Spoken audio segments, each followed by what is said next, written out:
hell are like 20 people doing watching some random guy on the internet playing 358 Days on an emulator of all things? What the hell even are you doing if that's what? All right.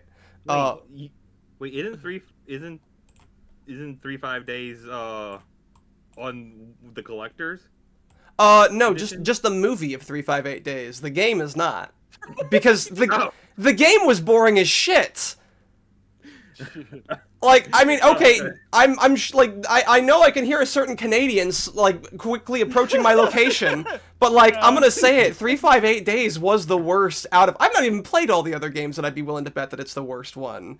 So, like, it makes perfect sense why they didn't add it onto the collection. One of these days, I'm gonna restart my 1000% playthroughs of the Kingdom Hearts on the PlayStation. Just the ones on the PlayStation, or yeah, just the ones on the PlayStation. That's a good decision. That's a good decision. Yeah, probably not a. I don't even know if because I think the rhythm game is on like other consoles, unless it's still just on Switch and PC. Because it's still not come to Steam. It's still, I think, an Epic exclusive. Not like anyone's in a hurry to play the Adventures of Kairi in Dreamland. But anyways, all right. So Iron Lung, we are live. Knock knock, internet. I am PeriodicPete, and I'm here with some friends here to talk about Iron Lung. Here is EllipsisMark. Hello, everyone. I'm the late and the great EllipsisMark. And FatmanFalling. I make videos, I swear. He does. Just give him some time. Promise. It'll be out when it's out. It will. Yeah. Yeah. So what? I guess we'll start first about like some initial impressions before going into the theater, because I think there's quite a bit to talk about, just like even in that regard, because of how unique this is compared to a lot of other films, especially a lot of other popular films that are out there. What exactly drew you guys to Iron Lung? Markiplier. Yeah. Yeah, I honestly think that's yeah. because I'm not a horror movie guy. You know, that's just not my cup of tea. So when I saw this, you know, like, oh, hey, Markiplier's making a movie, and it's just like, oh, it's a horror movie. It's like, oh, whatever. I mean, I'll watch it, but it's a video game horror movie. Oh, even better. And those are always great.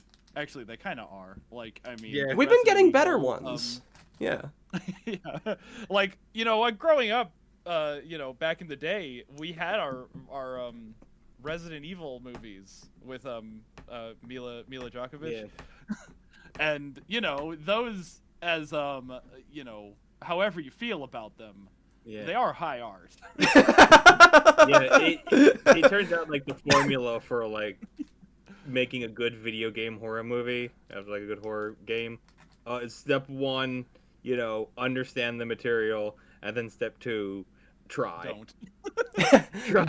Try or don't try. No, you're talking about make Iron Lung. Yeah. Yeah. Yeah, we're talking about a good video game horror movie made by a YouTuber of all people. And yeah, that was kind of like the interesting thing about that like drew me in as well, is because I also knew that it was based on a video game that Markiplier was particularly interested in. The lore of Iron Lung, stuff like that. Yeah. And so I was I'm interested in like projects that are adaptations of something where I know that the person who is adapting it is passionate about like the source material in some way. It's interesting to see what kind of stuff that they'll make.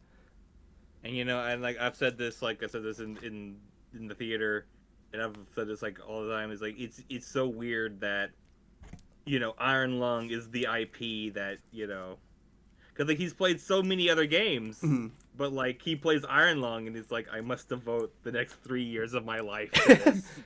I can't really. And I thought, well, if it wasn't this, it would probably be something else, because like there's quite possibly an alternate timeline where we're all talking about the Choo Choo Charles movie. That's true. Like the only other thing that I could think of that he might have done he would need to have like started a lot sooner than it actually ended up happening. But like I could imagine a universe where a couple years before now he made a Five Nights at Freddy's movie. In some other, that's the only other kind of like indie game. Well, I mean, it was indie for the time. Well, I mean, I guess it is still kind of an indie. I don't know if that like Five Nights at Freddy's games have like an official publisher or something like that. Yeah, I mean, everything is indie if you go up high enough. The United States government is independent. Well, I guess the way I see it is that like a game or a project is independent if like the same people who make it are also the people who are publishing it, or at least that's kind of the way that I see it. And if the makers are the owners. Yeah, basically. Yeah. So I guess you could be like really popular AAA and be indie. I don't think we've entered that like instance yet. I don't think I would call Five Nights at Freddy's AAA or anything. But I think the line would be if you have an employee rather than a co-creator. Yeah. Then it would be. I think that's the line. Yeah, I think that is the actual line between indie and corporate is that the people working it are not co-creators of the project; they're employees of someone else creating the project. Yeah, like they're outsourced, or they're not like they aren't really part of the ownership of the game itself. They're just involved in like the creation of it. But I think like as far as like other, because I can't imagine like there's not a whole lot of video game movies that I think the creators of would like give a YouTuber, even one as popular and as well known as Markiplier, just the rights to make a movie with it, unless it was like a smaller but still very cult popularity kind of game as like Iron Lung.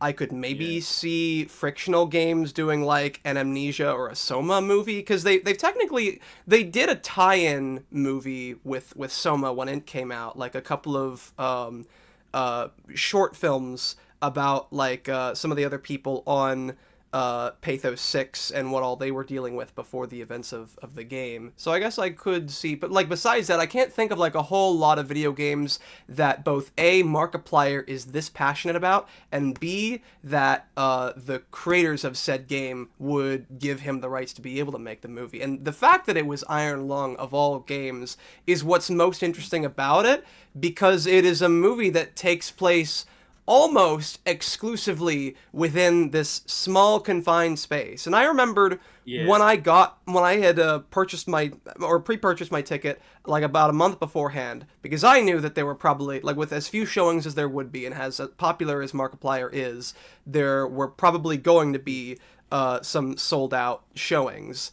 And I guess I didn't really think too much of like what the runtime of it would be until like it finally came time where like I was a week away. I was like, okay, I better get ready. Let me actually check what how long this movie is, because I knew what time I was going to get there, and I saw the runtime was 2 hours. In my mind, I was like, how do you make a 2-hour movie out of a guy that's just in a small enclosed room? And that was the most interesting thing about it. Like, not to like downplay the idea of a YouTuber who I'm pretty familiar with making a video game movie based off of a video game that he's pretty passionate about. Just the concept itself was also very fascinating. And bottle episodes and even bottle movies aren't a foreign concept. Yeah, I mean, some of the 12 Angry Men. Some of the 12 Angry Men. Like, that's a movie that is primarily only one set and 12 actors. Markiplier's movie is one set and like one actor that you can see, and then some disembodied voices over the radio most of the time. Yeah, that you can sometimes hear. Yeah. Especially, if you got a copy of the movie where that was played in an acoustically viable. Oh yeah. Oh yeah. Well, I mean, even as someone who it's a 2-hour-long movie that it took us 4 hours to watch it, but I mean, even as someone who watched it. Oh, sorry. Go ahead. I was interrupting you. No, you go ahead. Like even as someone who watched it in the theaters, yeah, there were some times when the audio mixing felt a little bit it didn't feel as good as it probably could be. And I guess as we're getting into that, I guess before we get into like spoilers, let's talk about like I guess our general thoughts on the movie as a whole. So, Fat Man, I guess we'll start with you. What's your general opinion on it? What are your thoughts? Why do you feel that way? General opinion is that I really liked it. I said I'm not a horror movie guy, and this movie definitely like overcame my disinterest in horror movies because it was the atmosphere. You know, it's a movie with a really consistently oppressive atmosphere. Markiplier's performance was I mean, like, you know, I've watched Markiplier videos for years. And I never really considered that he was, like, a good actor. Because the way he does Let's Plays, you know, that's not, like, acting. But when he's actually, like, acting in a role that he's put his mind to, and he can really put himself in that space, it was, like... Amazing. Amazing, yeah. A bit of a mind blow. Yeah. It was kind of interesting seeing him finally realize a role of some kind. There is a little bit of I imagine I can understand some people having like a hurdle of still trying to get past that this is Markiplier playing like another character who obviously is not Markiplier. But at the same time, it didn't take very long for me to like eventually suspend that and be like, oh yeah, this is Simon what's his name, not Mark Fishbach. Yeah. What are your thoughts, EllipsisMark? Generally the same. I'm also not big into horror movies because I like to have a story that has like a story as opposed to just people running around. But yeah, there was a story that was pretty enthralling, very confusing at times, but you know it is also possibly just because we did not have good sound quality in our theater, and you know we would like to have. We're definitely going to need subtitles. Yeah, that are in English. There were absolutely times during our watch where we were hoping that some of the dialogue was inaudible on purpose. Like, yeah, we're hoping that speaker was like actually cutting out, and that even people listening to it properly were supposed to be like, what did they just say? Yeah, yeah, go ahead. In my rewatch of it, because I went back and watched it in the exact same theater. I don't know why anyone would accuse me of anything different. I was like listening to it, and like one of the opening scenes is like, "There's a fire extinguisher for fires," and it's like, "Fire? Why would there be fire?"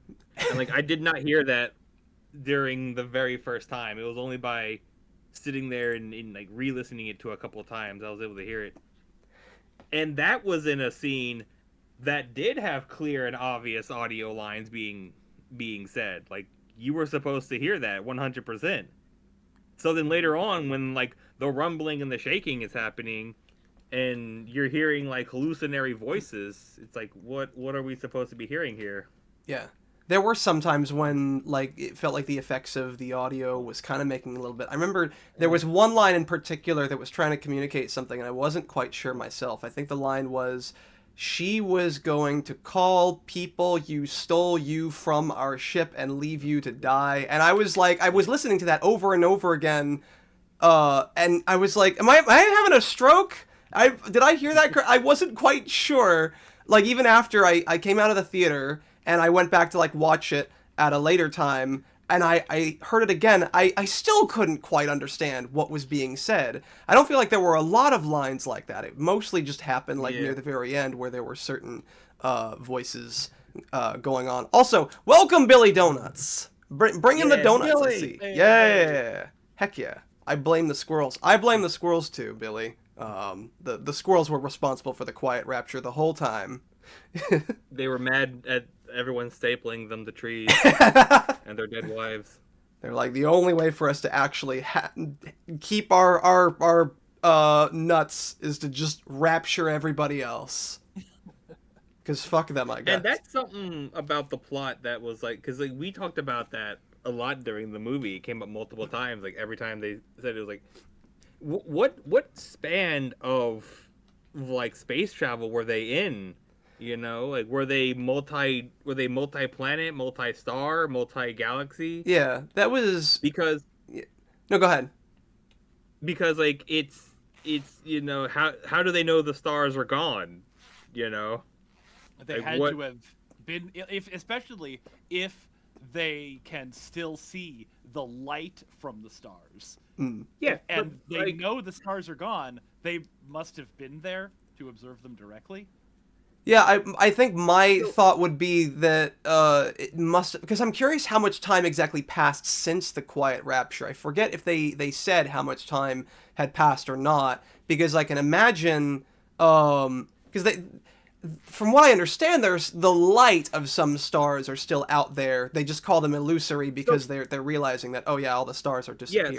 Yeah, but it's like how light travels through space. Like if I were to go outside and look up to Polaris, the closest star to us, Yeah. and see Polaris' starlight, that doesn't tell me that Polaris is there right now. It tells me Polaris was there 4.3 years ago, because that's how long it took the light from the star to get here.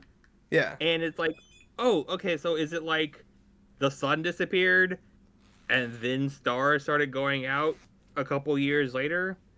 Yeah. And if that's the case, wouldn't there be two specifically exact times where it's horrifying to learn that all the stars are gone? Yeah, And go ahead, sorry. but if not, if they're just on the one planet, if they're on the one star, the solar system, wouldn't our star disappearing be bad enough? Yeah, no, think- absolutely. It is. Sorry, I keep interrupting you as you like get to like little pauses in between your sentences. Yeah, I get it. I do too. Well, we need to talk like radio operators. Star is gone. What? How? Number of star? Where? Yeah, to catch people up who haven't yet watched the movie or like maybe trying to get an idea of whether or not they want to watch the movie. The premise of the Iron Lung is that an event happens called the Quiet Rapture, where basically all planets and all stars in the pretty much all of the universe have just quietly vanished without a trace, leaving only space stations and moons left to inhabit them in a relatively just completely dark, empty void.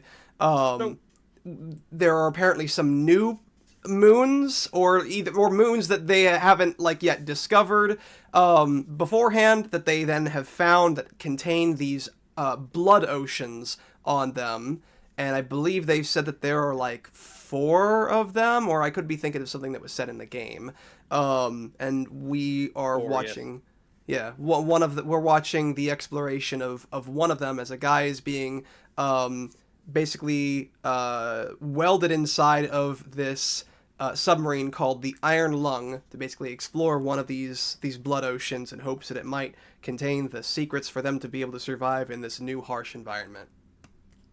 Yeah, and you know, you say all the stars and all the planets, but the only hang on. Hang on. Okay, We're hanging on. He's coming now. It's Can relate. I was about to interrupt, but yeah, the only planets they mention is Earth and Mars. Yeah, so it does make And, me like, wonder. Like, yeah, go ahead. The But most important question. it's in this lack of I don't know, forethought, where like they don't tell you, oh yes, Earth and Mars is gone, and we don't know about the other planets because, you know, to get to those planets we need to go to Earth to get the special doobob that lets you go across the entire galaxy. But the special doobob was on Earth, and now it's gone. And we don't know if they have their special doobobs up there. They sure as fuck aren't coming to us. But like, they don't mention that at all. And it's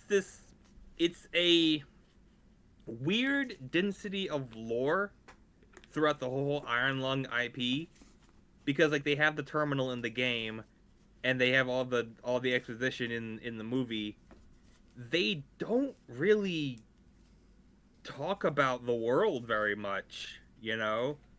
You say like there's all this data about the blood oceans, and like they're exploring it, but we don't hear anything about how the world existed before or after or during these events. Yeah,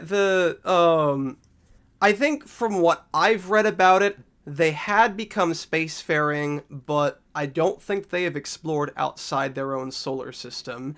And I mean, at the very least, I can understand the idea of, like, basically all of the most important locations in your solar system completely vanishing being a really just impactful event in general, even if you don't yet find out that everything else is also vanishing.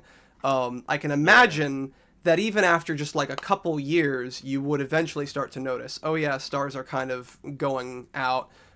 They're only as like the few astronomers that are, you know, still trying to monitor those kinds of things are going like, oh hey, what happened to this thing that's going on? Used to be there. Yeah, I think my question at that point is more so because if they really did only explore within their own solar system, I'm curious where. And I think a big thing about like the Iron Lung is just the mystery of it, is that a lot of things are just kind of left for you to kind of figure out yourself, and that can be kind of cool in like a very short self-contained video game and that kind of stuff, which like lets you kind of explore and kind of do your own thing, maybe even go off the beaten trail and find certain things that can give you a better idea about certain things, and like can communicate a narrative in more ways than just, you know, how like a linear movie can. But when you are doing a movie, especially a 2-hour one, it does kind of feel that a little bit extra is kind of warranted. And I guess as we're talking about that, I will talk about my feelings about the movie,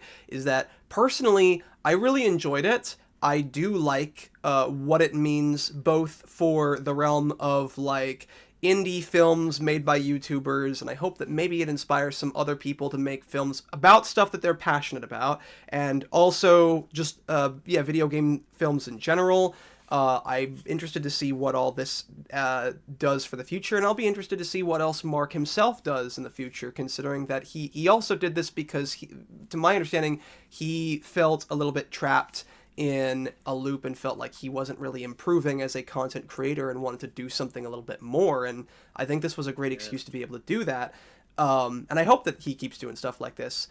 But as, like, when I try to compare this to, like, my actual favorite films and TV shows, if I were to, like, compare this to The Prestige or Better Call Saul and stuff like that, and granted, like, that's also a very high bar, I feel like there are a lot of things that this film, just as a film itself, is kind of, it falls short of compared to a lot of other films that I just really like in general. And I guess the way that the communication of information and the over-reliance on the mystery for a 2-hour long film, I feel like is a bad combination.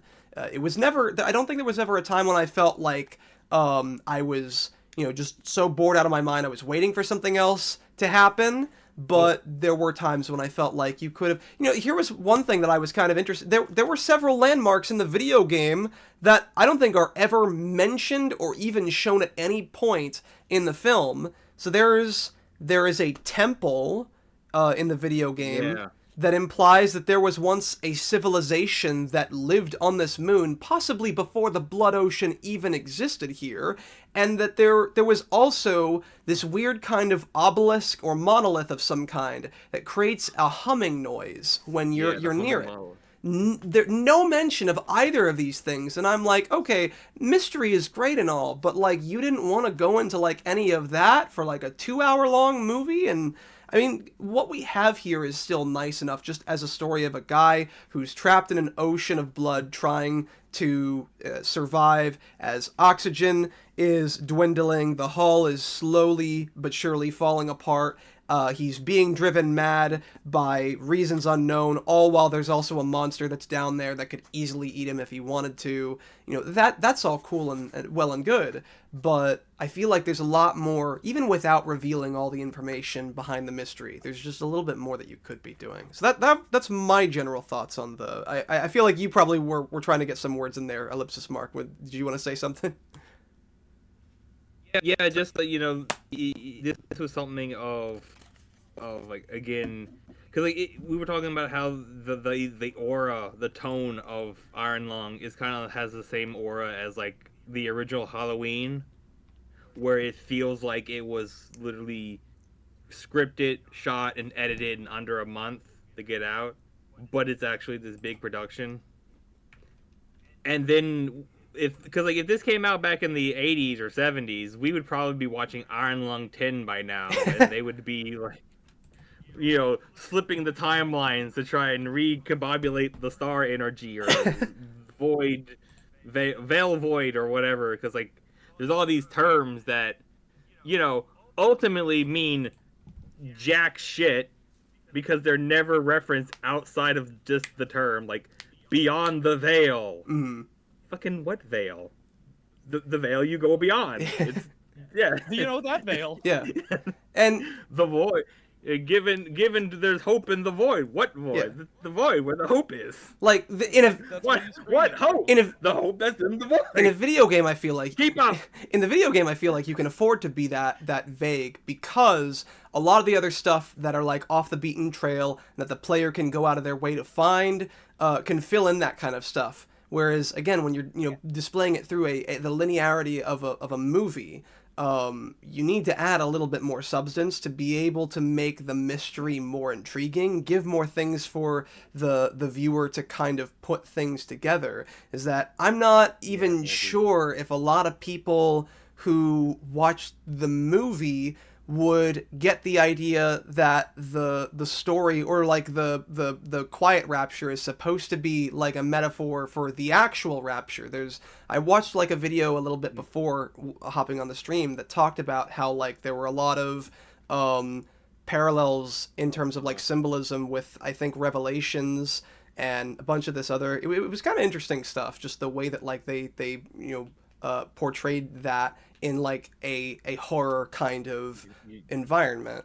But like I don't know if a whole lot of people would pick that up if they had only watched the film and never. I don't even think I picked that up until I watched that video. Sorry, were you trying to say something, Fatman? Or... Oh, yeah, kind of. I was talking to someone about Five Nights at Freddy's, of all things. And they were talking about the Scott Cawthon, the writer and creator of Five Nights at Freddy's, and they were saying like, okay, like, is he a good writer?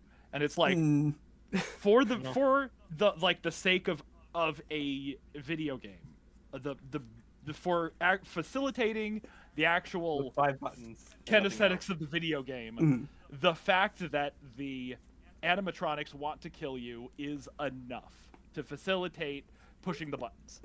Yeah.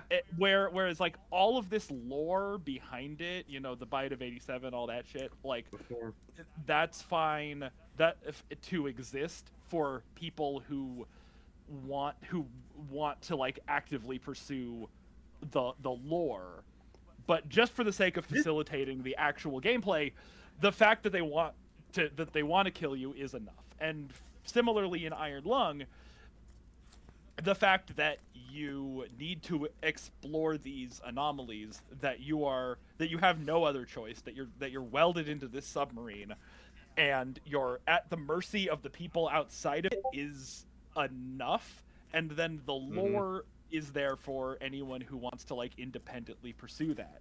And translating that into more of a movie with, you know, an arc and a structure, it's going to take effort. Yeah. Which I think was put into it. I know that like Five Nights at Freddy's got adapted into a movie, and it was just a lore dump.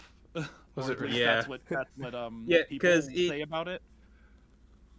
Because it's in the thing is like in Iron Lung, it's like the gameplay. We are never told who we are. You know, Yeah. it's like, oh, there's this thing called the convict or we have the description, but nothing in the game says that we are here for X, Y, Z. Like, and I said like in the theater, you know, there should have been like they could have had like or could have had an opening thing where it's like you're going in the sub first guy and this guy goes no and they shoot him and they go to the second guy and like you're going in the sub and like no and they shoot him and then you are the third guy. It's like you're going in the sub and you have the yes no option, and if you say no the game just closes out.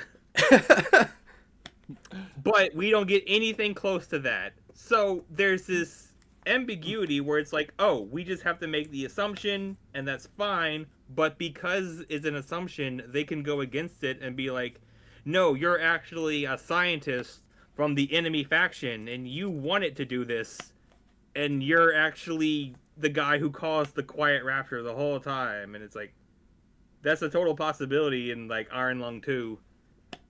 And that's like one of the double-edged swords of having a game that's facilitated on mystery and having to explore and having, you know, the mystery box that Johnny what's his name talks about.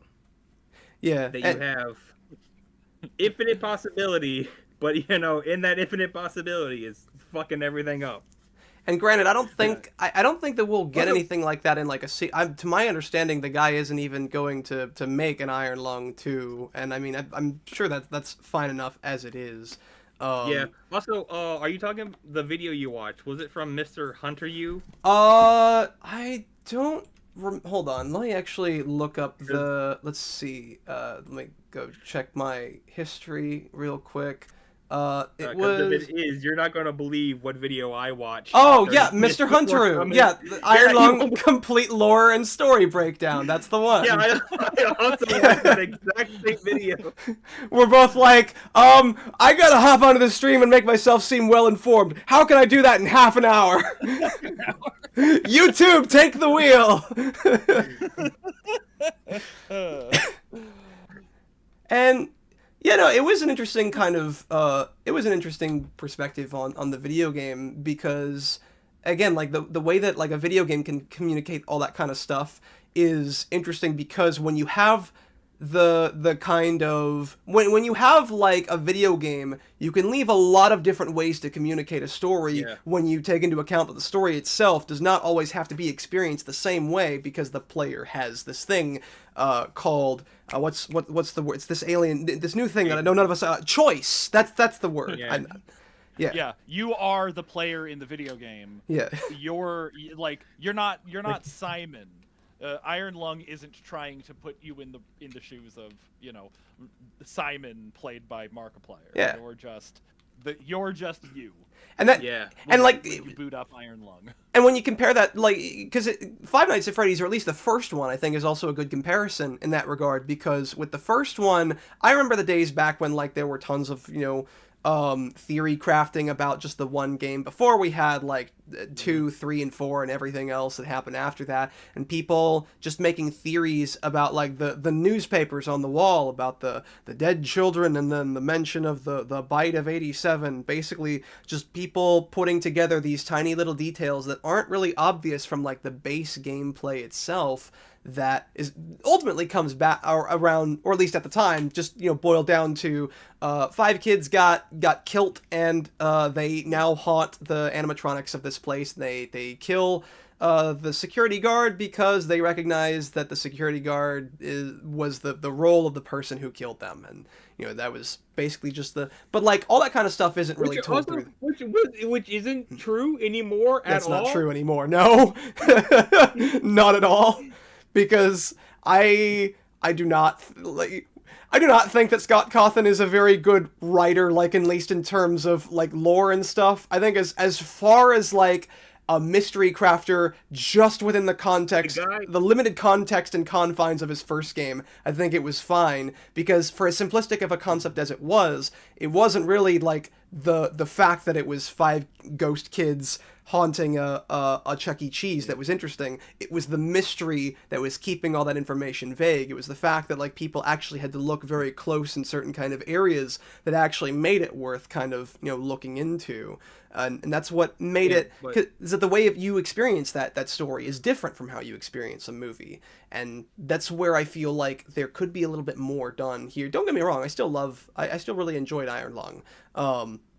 But it does feel like I find it to be a very double-edged sword, or maybe like a Russian revolver of how like having you have the main story where like you're a guy and you're doing a thing to save the world or whatever, but then like off in this little room behind a locked door, behind the guard, behind the tower, behind the hill, behind the baker's shop or whatever, there's a piece of paper that says like, yeah, you're actually the Dark Lord who brought everything upon the world so that you could pretend to be the good guy.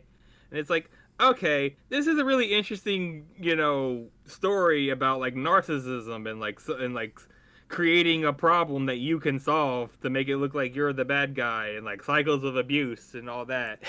But I have to go through all these extra hoops to have the story that you gave to me on a platter be subverted.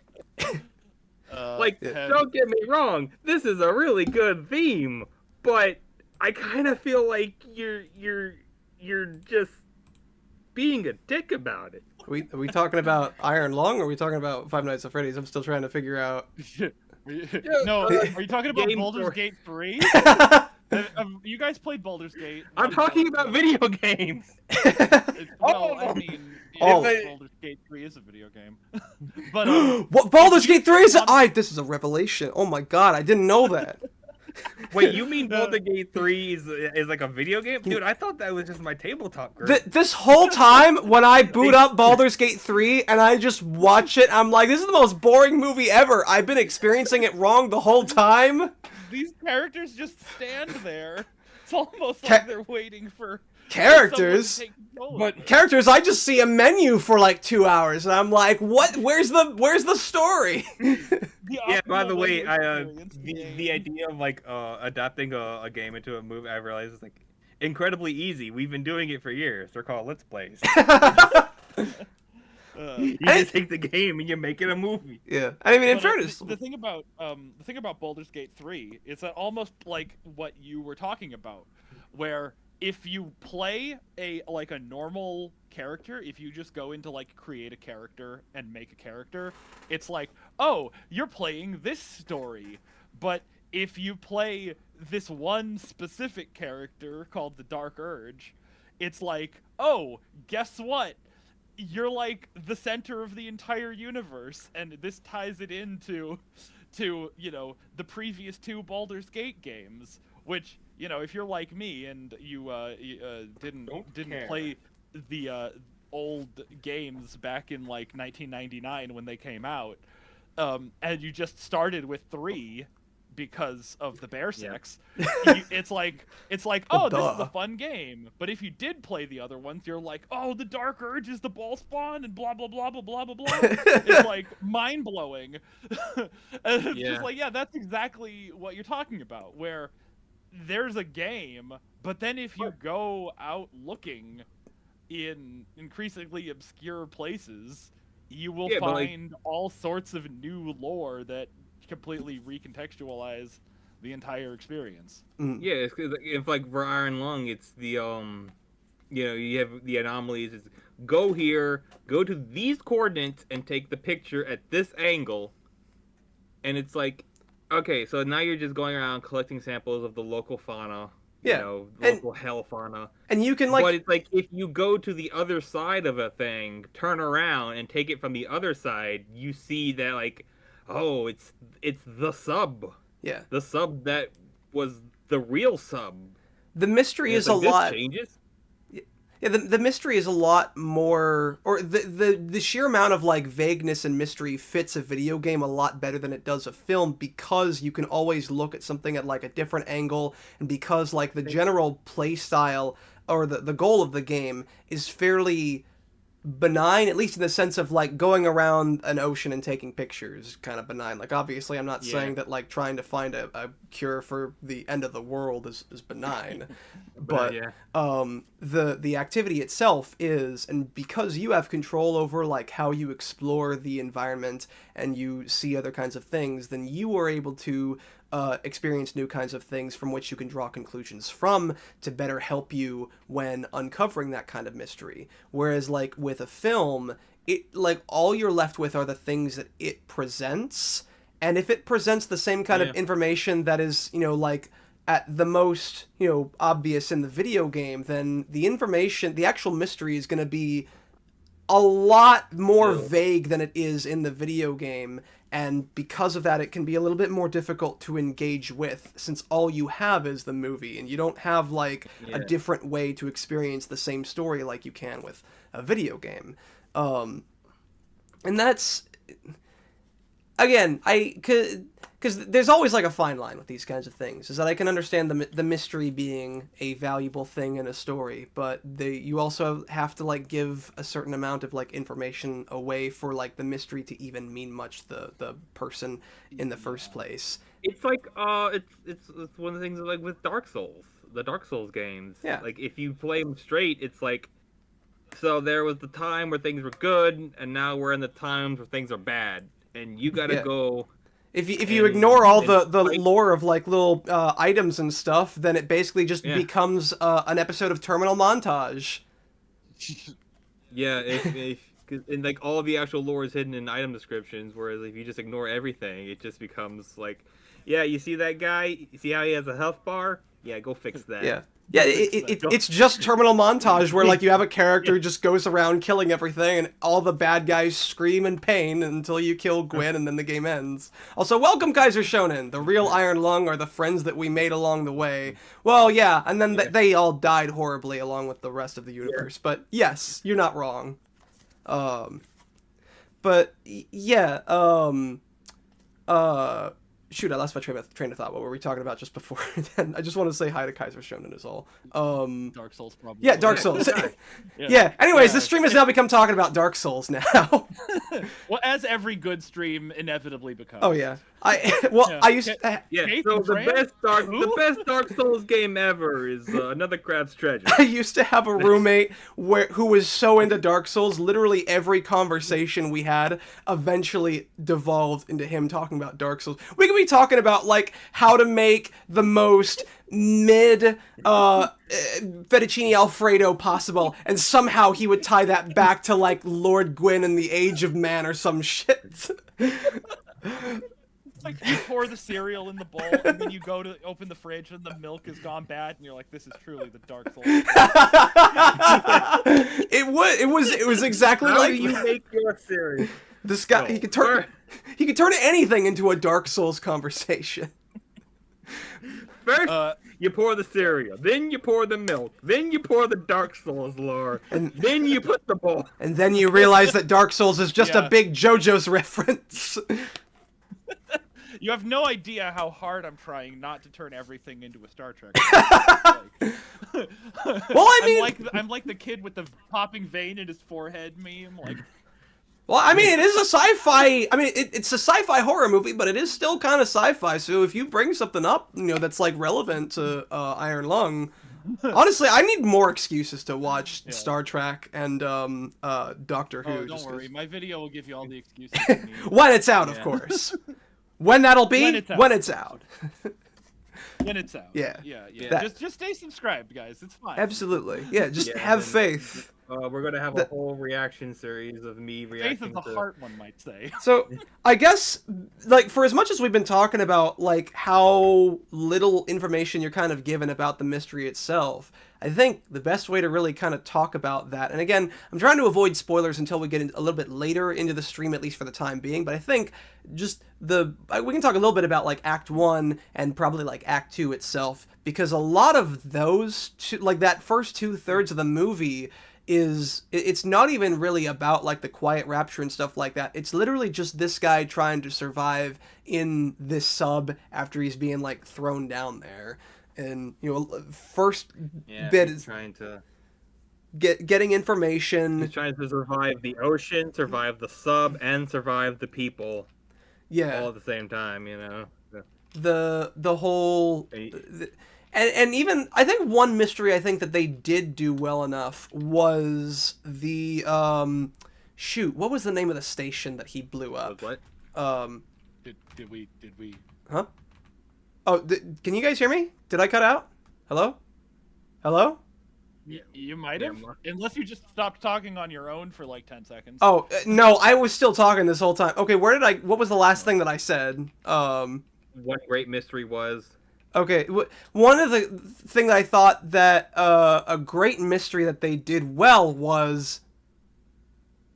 Okay, that time I did it on purpose just to fuck with you guys. Okay. I'm like, oh shit, they got him.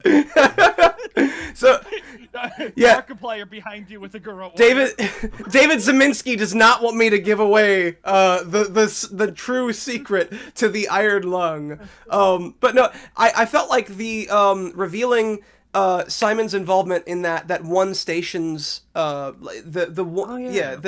thing that got him there. Again, I guess without like revealing it until we get later on to avoid spoilers, is that not really an Act 1 thing, but yeah, I know what you mean. Yeah, we never really find out what exactly happened.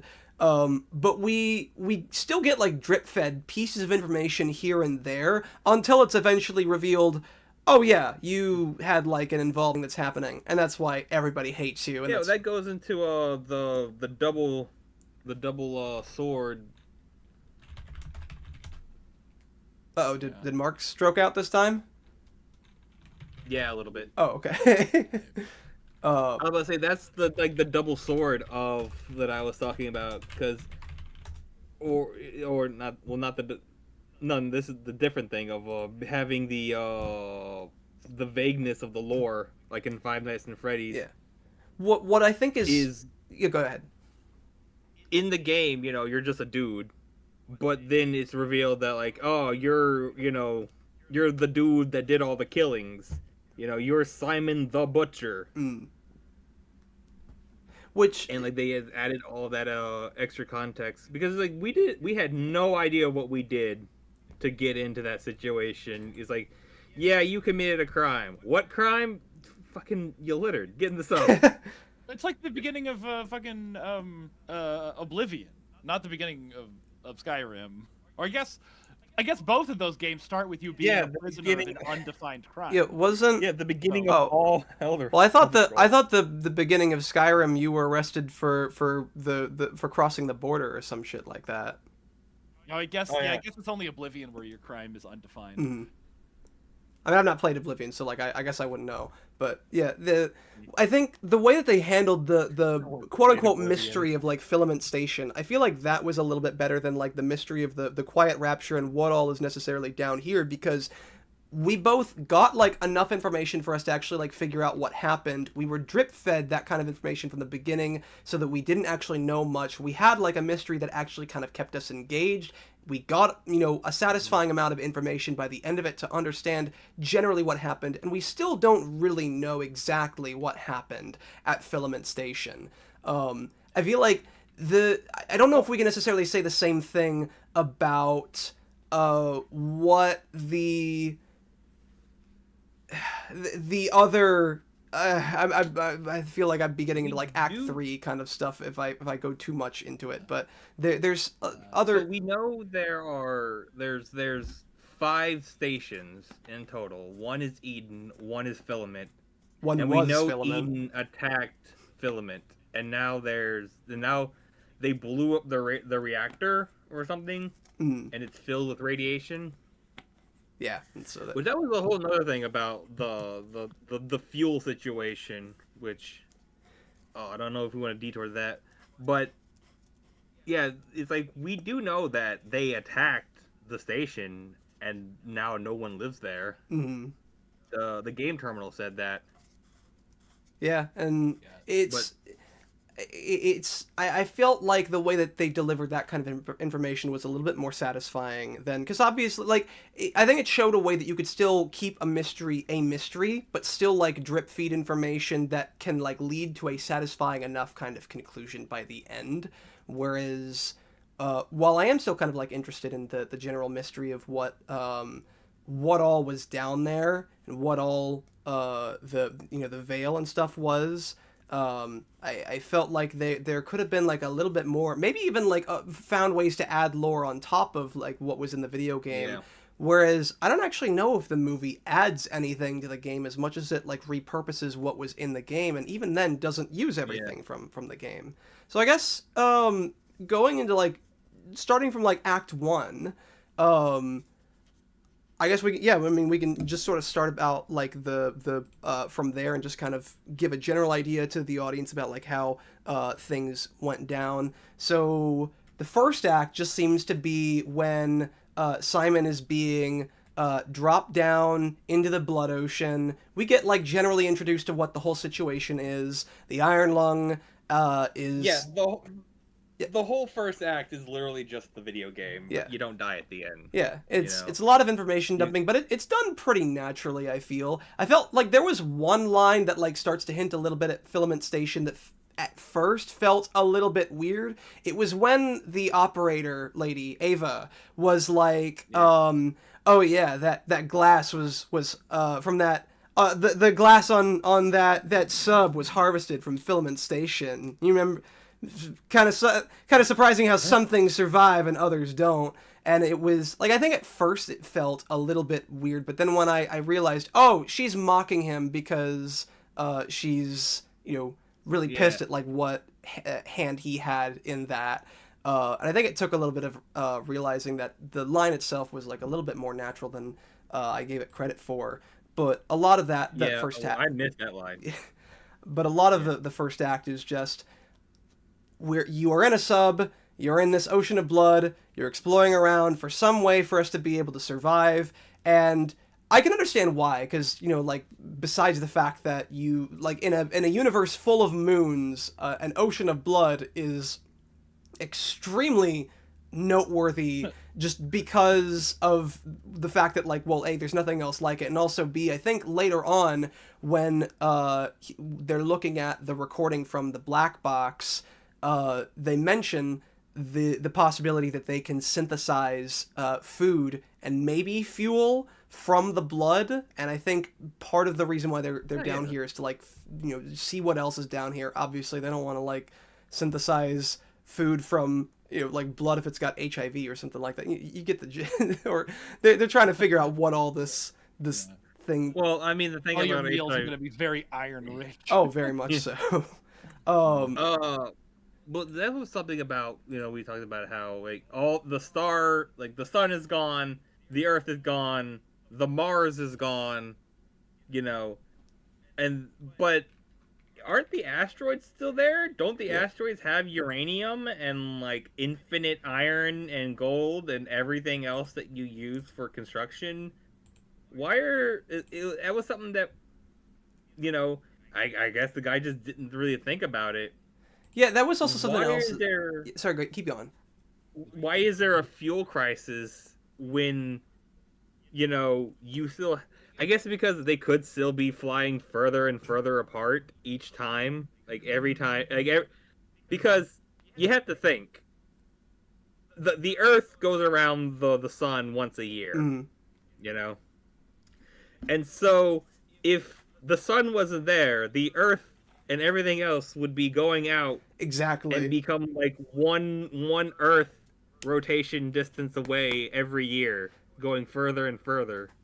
Yeah, But again, like if you have interplanetary travel, what's stopping you? Yeah, It's one of the kinds of things where I'm a part of me is almost just as, if not slightly more interested in like what society is like outside of the Iron Lung as I am with the Iron Lung itself, because how does a society that like used to be so reliant on the understanding that, you know, these planetary bodies move in this very specific way because of the gravitational pulls that they all exert on one another. They all orbit the sun, but now once all that is gone, how do you navigate that? How do you, like, even if we assume that they are all just within the confines of their what used to be their solar system, how does that, because like they're going to be moving in like entirely different trajectories now. They are no longer under the effects of the same kind of gravitational pulls as they were before. How do they all kind of stay together? How do they keep from like drifting apart? That kind of stuff. There's a lot of stuff that I'm just almost, you know, just as curious about as I am about the prospect of finding out what the heck even caused the quiet rapture in the first place. And we don't really get a whole lot, because I understand that's not really where the story takes place in, and I guess I can just kind of figure out for myself what exactly is happening. But like it does kind of raise the question just a little bit, even if it's one that like the movie I suppose doesn't necessarily need to answer for it to be able to tell the story in the confines of the Iron Lung. So the way gravity works is everything, the sun, Mars, and everything is falling towards the sun. Like we're all heading towards the sun at all times. Yeah. But we're going so fast in like a different direction that we're just in a continuous state of missing. Yeah, the centrifugal force of us like being constantly, you know, rotating around it is causing us to like stay in that kind of orbit. And so like what happens when those gravitational forces are just kind of gone? It does kind of make you wonder how is there even like still a society per se? And I'm sure like it can be explained by just like 27th century sci-fi technology, or 37th century. I didn't see what like year this took place, or even if they gave a year, but let me say it was like 20, it was like 2320 or something. 2320. Like, Yeah, like 2370 something. I guess you said it's 30 years. You said it was 30 years before Star Trek was next gen. invented. Yeah, it's in between the original series and next gen in terms of the Star Trek timeline. Yeah, what was I about to say? From our perspective, if the sun were to just disappear after the gravity wave came out and stopped acting on everything in the universe would seem to stop spinning and just start expanding out. Like the asteroid belt would just expand out continuously. They would just start going. Yeah. Like, see, there's this physics thing that's real physics. It's real life physics, but it always like drove me crazy when I'm like, okay, how did you test that? Because people say that gravity moves at the speed of light, but I'm like, that's impossible to test, right? Because you can't destroy mass, and you can't move something with mass faster than the speed of light. So how can you tell that gravity moves at the speed of light? Yeah. How can you tell? Honestly, is that something that people say, is that gravity moves it? Because what I always understood was that like gravity itself is just like it's a fundamental force. I don't know if there's necessarily like, do they mean the speed? It's based on mass. Like things with mass have an attractive force, which is gravity. But they're saying like that according to the math of it, that if the sun just disappeared, the Earth wouldn't stop rotating around or revolving around where the sun was for 8 minutes, which is when the gravity would stop affecting it. Yeah. Because apparently, according to like, you know, quantum physics math, gravity moves at the speed of light. And I'm like, wait, but how do you test that? How did you get to that? Science. So, this is. Do y'all know what was it called? Planet X? Not Planet X. Planet The Balatro card? Yeah, I know about that. No. Maybe. I don't know. But there was supposed to be like we were supposed to have like another planet between the sun and Mercury or something. Because the way that things rotate doesn't quite make sense without that being there. Yeah. And it just turned out that like what happened is that gravity affects time or something. But also there was someone who like looked at Jupiter and then looked at like Saturn and just like did a whole bunch of quick maths over the course of 3 years and was like, there's probably something right here in this exact spot. And then he looked there and it was like, oh yeah, look, fucking Neptune. Shit. Yeah. I was right there. Damn. Didn't even get more stupider. Damn. So oh yeah, go ahead. Thinking about that, I think you can prove that like gravity moves at the speed of light by like looking at Jupiter and seeing like how it nudges things and being like, okay, well if gravity is instantaneously, then it should move. We should see it move because the asteroid belt has to take 7 minutes or whatever to get here. So we should see it move. So when you say timetable, and it's like no. So when you say that gravity moves at the speed of light, you mean like the amount of time that it takes for the force of gravity to have an effect on the object that is being caught in the gravity that is traveling? That's the speed that we're measuring, or because I'm still confused, like what exactly is being meant by gravity travels at the speed of light. So like the force of gravity traveling from Jupiter to whatever is in Jupiter's orbit. That's what's traveling at the speed of light? Yeah. Okay. The thing that the physics nerds are saying is that if the sun just disappeared, just instantly disappeared, that Earth would still continue to revolve around where the sun used to be for 8 minutes. Because that's the speed of light, and that is how long it would take for the gravity to stop affecting. Interesting. I didn't think about it. I've never really thought about that, but yeah, I guess that makes sense. I saw a physics lecture came up in my YouTube recommended, and I was like, okay, might as well. Oh yeah, and then I just got mad, and I'm like, why? Why physics? Why are you like this? But I think something else that was interestingly introduced in the first act is that like it gave us a good chance to like really get to understand the kind of situation that Simon is in. And I think one thing that was also very interesting was like the picture taking device, and how like I feel like it's this weird device that takes photos. We talk about that a lot in our reaction. It threw us for a whole loop. Yeah, it's X-rays. It's like wait, that is not how X-rays work.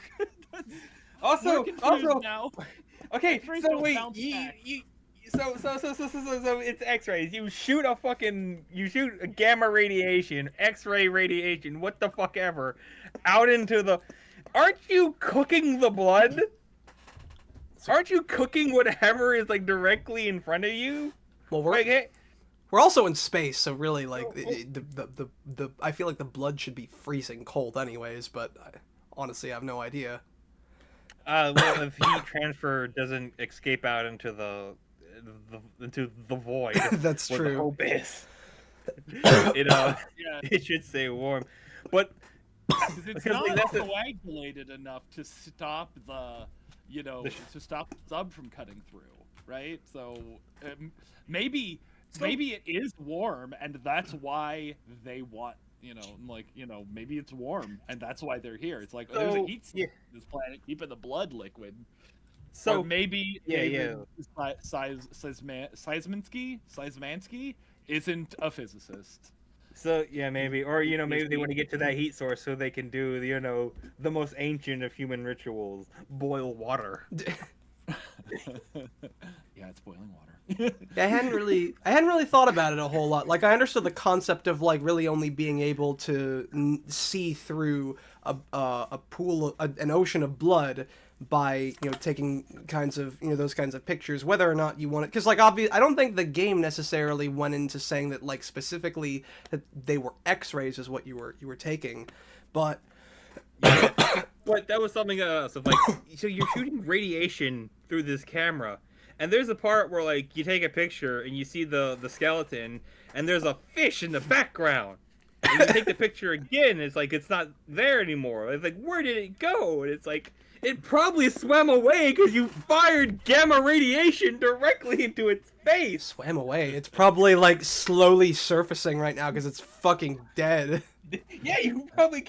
There's like, there's a part where you hit the camera and a giant eyeball come on the screen. Oh my god, you just blinded that poor creature, you monster. You guys entertain chat for a little bit. I gotta go get like some water just real quick. It'll just be a quick minute. Yeah, okay. It's like, yeah, there is a monster in this blood ocean. He's in the sub with you. Yeah, I mean, hey, you say that as a joke, but that is kind of, that is just kind of the Frankenstein-esque theme of it. It's like, oh, we gotta find the monster. It was us the whole time. Yeah. Because they, one thing I noticed while we were watching is like, by like the 15-minute mark, he had taken all of the pictures from the base game. Like, not like the other ones as the ones that like Pete was talking about, the humming temple or or like the secrets, but the main ones that were in the playthrough, I recognized those, and it's just like he just kind of like shot through them in 15 minutes, and I'm like, really? So we got like an hour and 45 minutes left in this movie. Yeah, it does kind of feel like they could have done a little bit more to like drip feed you that mystery, because as much as I do think you can still do a lot just about like a guy trying to survive in an ocean, the fact that like you also have this kind of mystery, and that mystery is also the biggest appeal of the game that this movie is based on. I feel like you could be doing a lot more in the early acts to really like set that up, provide a little bit more, because as much as the mystery itself and leaving unanswered questions can still be valuable, you still have to like answer some of them at some point in your story to like still keep people engaged in that kind of stuff. Yeah. It kind of stops being horror at like that it kind of stops being cosmic horror once you start explaining what's actually going on. And then, of course, there's the old adage of, like, no explanation could be, satisfying. The thing about, like, this, the station, the mystery of what happened to, the fuck's it called? Seismic Station? Filament Station. Yeah. Filament Station, yeah. Like, the mystery about, like, Filament Station is about the characters, and the mysteries about the Quiet Rapture, about the abyss and the void and the veil. Those are not about the characters. Those are like things that happened to the characters, and like, which again in a game that is happening to you and your own interests take precedent. But when that happens to characters in movies that are, supposed to have verisimilitude for better or worse, you have to question the motivations of people who would go out of their way to seek those answers. Yeah. And I mean, in fairness, I think the only like parts of the game that they, or at least the only what's the word? Like the things you take pictures of. Actually, I think there might have been one other thing that like you take a picture of in the game that I don't think was in the movie. Besides the temple and the humming monolith, were these weird pipes that I don't think anyone ever really found out if they were like actually worms or if they were a different kind of skeleton or if they were a structure of some kind. And I'm not even sure if the game really goes into much as to like what those were either, if they were just like fauna of some kind or if they were something deliberately built. Yeah, I mean they're in the video that we both watched from Mr. Hunter U, which I think it was a good video. I don't know about the rest of his videos. I only saw the one. There's like there's sounds of movement, but like the model doesn't move in the game, you know.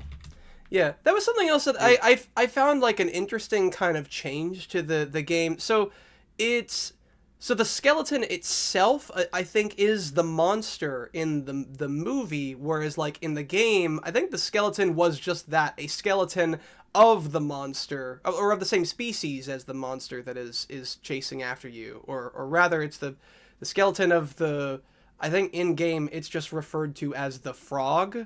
I think there's actually 2 monsters in the game, but only one of them that actually like gets you in the end, which I find the name frog just kind of interesting when like it really doesn't look much like a frog. It looks a lot more like an anglerfish. If I could maybe like pull up an image and I could show it. Let's see, iron lung frog.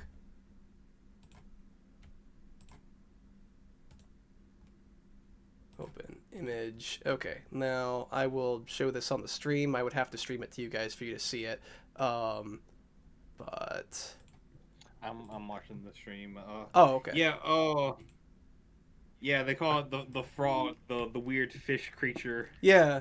And I think there are 2 monsters because there's that, and then there's also the eye in the video game. That I think is supposed to be a different species than this, because the implication that you have like an eye that's like the size of the sub, and then you have this smaller kind of thing, I think is supposed to give that general impression. Yeah. And Well, I mean, the eye would only be the size of the camera. Yeah, the camera. It's like you don't know how close you are to it. You know. I guess so. Well, I mean, until they basically. Well, we'll get to it, because the eye is also in this movie, but it's presented very differently from how it was in the video game, and interestingly so, I think. So let me, yeah. So, and I think also, just like on the topic of like the camera itself, I feel like it also invited some good usage, or some interesting usage of like lighting for certain scenes, where like he uses it for him to be able to like see around. Yeah. They played around with like the darkness of the room, and I really like that, how they were able to, especially in the second act when he's like looking around the ship to try to figure out what all he necessarily has here, because surprise, surprise, as the first act kind of ends, and after he comes up and they clean off, they check his black box and stuff. He accidentally Clean the blood off the window. Yeah, 4 times. Walks up, yeah, because there's just so much blood. And I hope that she's doing that with like some waterproof, safety gloves and stuff like that, because like as much as I joked about it earlier, for all you know, that blood could have HIV or something like that. Well, I mean, even if it doesn't, it definitely has radiation in it.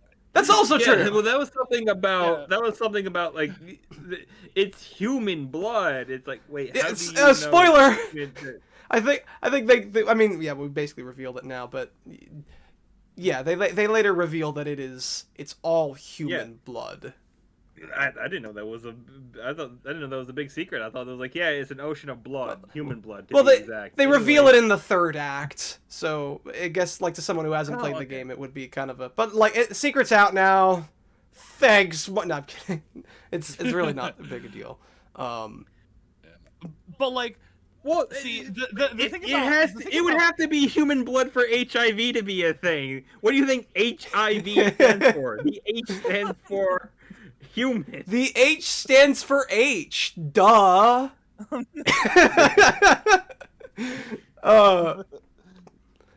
But fucking got me. Okay. But yeah, so. Well, like I've watched. Have you seen those YouTube short animations where I think it's Zach D Films, where he talks about just weird physics-y stuff. Yeah. And it's like, if you piled up every human in the Grand Canyon, most of them would die. But it wouldn't even fill. But it wouldn't fill the Grand Canyon. So, in order for that all to be human blood, in order for there to be enough like human blood to like, you know, Fill the Grand Canyon. Fill the Grand Canyon, you would need more humans than there are. So it's like that. This becomes an issue.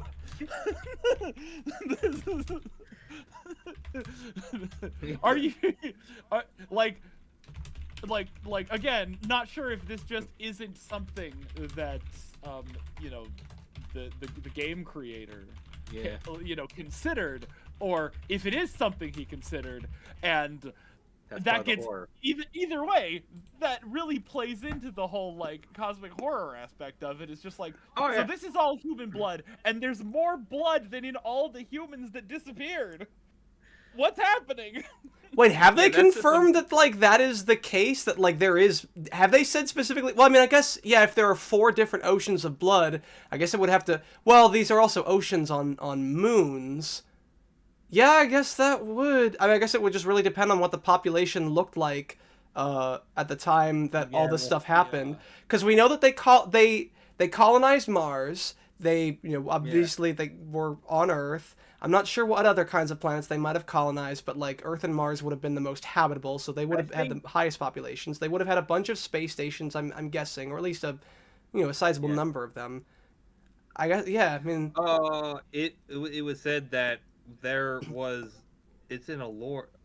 Hang on, where did I get this information from? That one of the space stations had more people in it than there was on Earth. Really? Well, then I guess you could just be immigrating, I guess. I don't know. Maybe. I mean, like, I can believe that there are, like, gigantic space stations that are that size. Alternatively, I can meant to say this earlier. Canonically, there's less than 1,000 humans in the Iron Lung world. Oh, yeah. Yeah, I can believe that. Like, you vanish all the planets and stuff and leave only the space stations. I can believe that there's less than 1,000 of them left. Yeah. But, like, here's some, I don't know if you want to put these on screen or if you're even, like, in a position to do that. But, like, these are 2 of those, like, demonstrations of, like, what the volume of every human looks like. And it's like, okay, if you have like an ocean of blood that you are piloting a relatively sizable submarine, because like as he explored, like the set you see for like half the movie is pretty small, but he goes places. So the submarine's a little sizable, so it's probably like, it's gonna take a lot of blood to do that. Is that the Grand Canyon right there? Yeah, I believe it's supposed to be. Yeah, if that's the size of the ocean, that's a lot of blood. Yeah, that is the top picture, I believe, is here. Let me also pull up Island, I think, image of what you also, guys. If there is just liquid blood, then you could just take the blood and use it for nutrition for all kinds of blood. Blood is actually very nutritional. Humans eat a lot of blood from a lot of other. I had been looking at like what you guys were looking at, so I'm actually I'm pulling it up on the stream so that you can. So the first image, that's how much blood there is in every single human being on the planet. Yeah. Yeah, blood from 7.8 billion people. Gotcha. And then that is all the biomass of 7.8 billion people. Gotcha. In the Grand Canyon. Then so it's like, the more cosmically horrifying than the fact that there is an ocean of blood is that, okay, this isn't somebody took all the blood out of all the people and then flopped it here. So this is more blood than they could have managed to get. Can I just say that the way that you said that, this is more than taking the blood out. I don't know, something about like what you said made me think of like the Hardy Boys and the mystery of the missing blood, and you just have like some guy going up to the Hardy Boys being like, Hardy Boys, somebody stole the blood from all 7 billion people on the planet. We have to find it. And that's just the book. Dead in the Okay, now, okay, that's the movie that I'm gonna making. Yeah. In the Iron Lung universe. Yes. The Hardy Boys solved the mystery of the missing blood. The Hardy Boys 2355 or whatever the year is. Hardy Boys the 22nd. Yeah, like this, they're part of a long line of Hardy Boys. Lineage. Yes. Yeah, that's all the blood on. That's all the human blood on Earth. And the second one is all the human biomass in the world, and that's the Grand Canyon. Just if you took every human put them in a big pile. And Gotcha. then, like, the first picture is like specifically like that's the amount of like. So that's ground up. And so that's what happened to the South Park orgy pile. Yeah. I don't know if anyone remembers that episode. That was the one. Hey, you know. We all remember it. We just don't speak about it. By the way, but that episode was great, and it's topical. But yeah, that's all the blood on the planet, and also at the same time, if you were to take all the blood vessels in your body and lay them in a straight line, it would go from New York to Los Angeles, and also you would be dead. So like, if you took all your blood vessels and you would get from here to here. Wow, that's so interesting. Also, you'd be dead. That's also interesting. It's like I was about to like start doing it, just like, aw, man.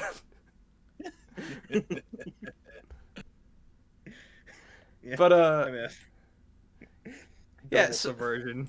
So yeah, there's not a whole lot that happens like in the first act, and then he accidentallys the X-ray, and it really, and like looking at this a little bit closer, seeing like the skeletons and stuff, and seeing the fact that there is someone who is right up there on the camera. There was probably someone who was working on that kind of stuff, and I'm guessing that's the guy who probably got the worst of it. Jacksepticeye. Yeah. And, like, at first, here's another thing, is I do like how they do explain a couple things and stuff like that, because at first in my mind when I watched it, I'm like, why would you not tell him about the fact that, like, how this camera of yours worked when you're going to be working on this? And they did, I think, a pretty decent job of explaining it in a later scene where they were like, normally the X-ray device is wired into the black box, which then goes to, well, when they pull it up, they probably have some kind of procedure to actually, like, wire into the black box, and then they would disable, I guess, the camera, so that way they can safely work on it. And they wouldn't need to wire themselves into the black box anyway in order for them to, like, check on his progress, see what kinds of, like, images he's had, etc. And then because they were in a hurry and they were, you know, jury-rigging everything together, I had accidentally wired it to the backup battery instead of the black box itself, and so that's why he was able to operate it while they were working. And I was like, okay, that's a decent way to, like, kind of explain that. Also, shit, what was I about to say? It's written somewhere, like, he reads it, that every time he's hitting the camera, you know, sending out the gamma radiations out into the ocean to cook all the blood. Also, some of that radiation is getting into the sub itself. Yeah, I was gonna say, like, there's a good reason, or not a good reason, a bad reason, but from their perspective, a good reason why they didn't explain that to him. Yeah, that's true. That's true. And like that's kind of the thing is that it's very interesting how, like, they do set up the fact that they really about, like, how expendable Simon is as just a diver, and like how he's using this very cheap and, like, just poorly put together submarine for, like, these early expeditions, presumably before they send in, like, actually high quality submarines, once they get a better idea of what all is down there, so that they have no risk of, like, losing said high quality submarines or high quality personnel and such. I mean, it seems like they already sent down a pretty high quality piece of equipment. You know, the Iron Lung, or do you mean like a different submarine? No. I mean, when they get down to, like, the thing, they're like, oh, that first sub that you found that we lied to you about. Oh, I just doesn't, you know, that has stuff that we can't replicate. You know, that we can't reproduce. Well, I just assumed that was another Iron Lung, and, like, what they were trying to get was the black box so that they could get the information that was off of it. It's in the game, and I think it is in the movie, but I know it's in the game where, you know, you look up the submarine, the SM-8, and the terminal Like all the other terminals are like, oh yes, the coin of blood or the coin of iron, and Eden and all the space station, and then you pull up SM8 and it's like, all right, listen here, fuckface, you're in a shit situation. Yeah. Anyways, that other sub, yeah, it was actually worth a damn. So maybe It had actual equipment. It had a scientist. A scientist. He went to college to get more knowledge. I went to college. Also, I'm dead. Yeah. I mean, correct me if I'm wrong, but they do specifically say that there are things on SM8 that they cannot reproduce with the current technology that they have, and if they get it back, then they will be able to, like, I don't know. I forgot what specifically they said, but they did say like stuff we can't recreate. Gotcha. Yeah, I mean, maybe I might have missed that on my second rewatch, but I mean, I can believe that. And maybe that might also be tied into the reason why they're sending down this much worse, much more expendable kind of craft. Now that they know that there is something down there that can destroy their ships, they probably want to explore it with, the crappier kind of subs first, so that they aren't just sending in their best subs. Unless it really is the case that they that was their only good sub. I assume that there was one more that Ava came down in. I don't assume that she came in another iron. It is explicitly said that there are 3 burner subs and then 1 good sub. Gotcha. One good sub, not including the SM8, or was that the SM8 was the good one? Oh, okay. Yeah, the SM8. But it was supposed to be disguised as a burner sub, or a. I'm not really sure. I think I think that's what it was. It was It was to be like. The SM8 was their only dom. Huh. They're just left with 3 subs now. And 3, I'm guessing 3 really crappy subs. I guess. Okay. Well, I guess maybe that makes okay. I guess. Maybe now I'm a little bit more confused now, because I had assumed that the reason why they were sending down a really crappy sub was because they didn't want to send the really good ones just yet. But now I'm kind of wondering why the really hasty management of this sub, when it really is kind of one of the few subs that they have left in general. Why there's not more.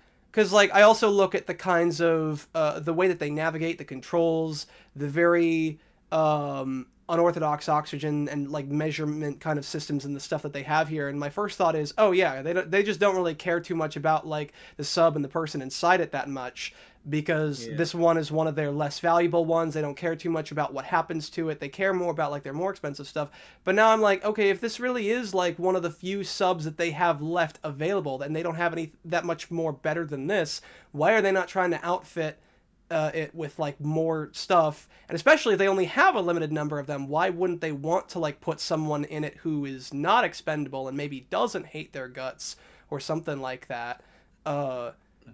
Because... Again, I guess this kind of changes my perspective now on Iron Lung, because I thought the whole reason why him being expendable and putting him in this really cheap-looking sub that's kind of fallen apart at the seams was the fact that they had better options they didn't want to send yet until they had a better mapping of the ocean floor, which they wanted to send people who, they were okay letting die in technology that they weren't really too choked up at losing. But if this really is one of their few subs that they have left, I'm kind of confused why they're not, I guess, treasuring it a lot more than they are. They started with the good one, and it got all fucked up. Okay. And now they're like, oh shit, we gotta send down the shit one now.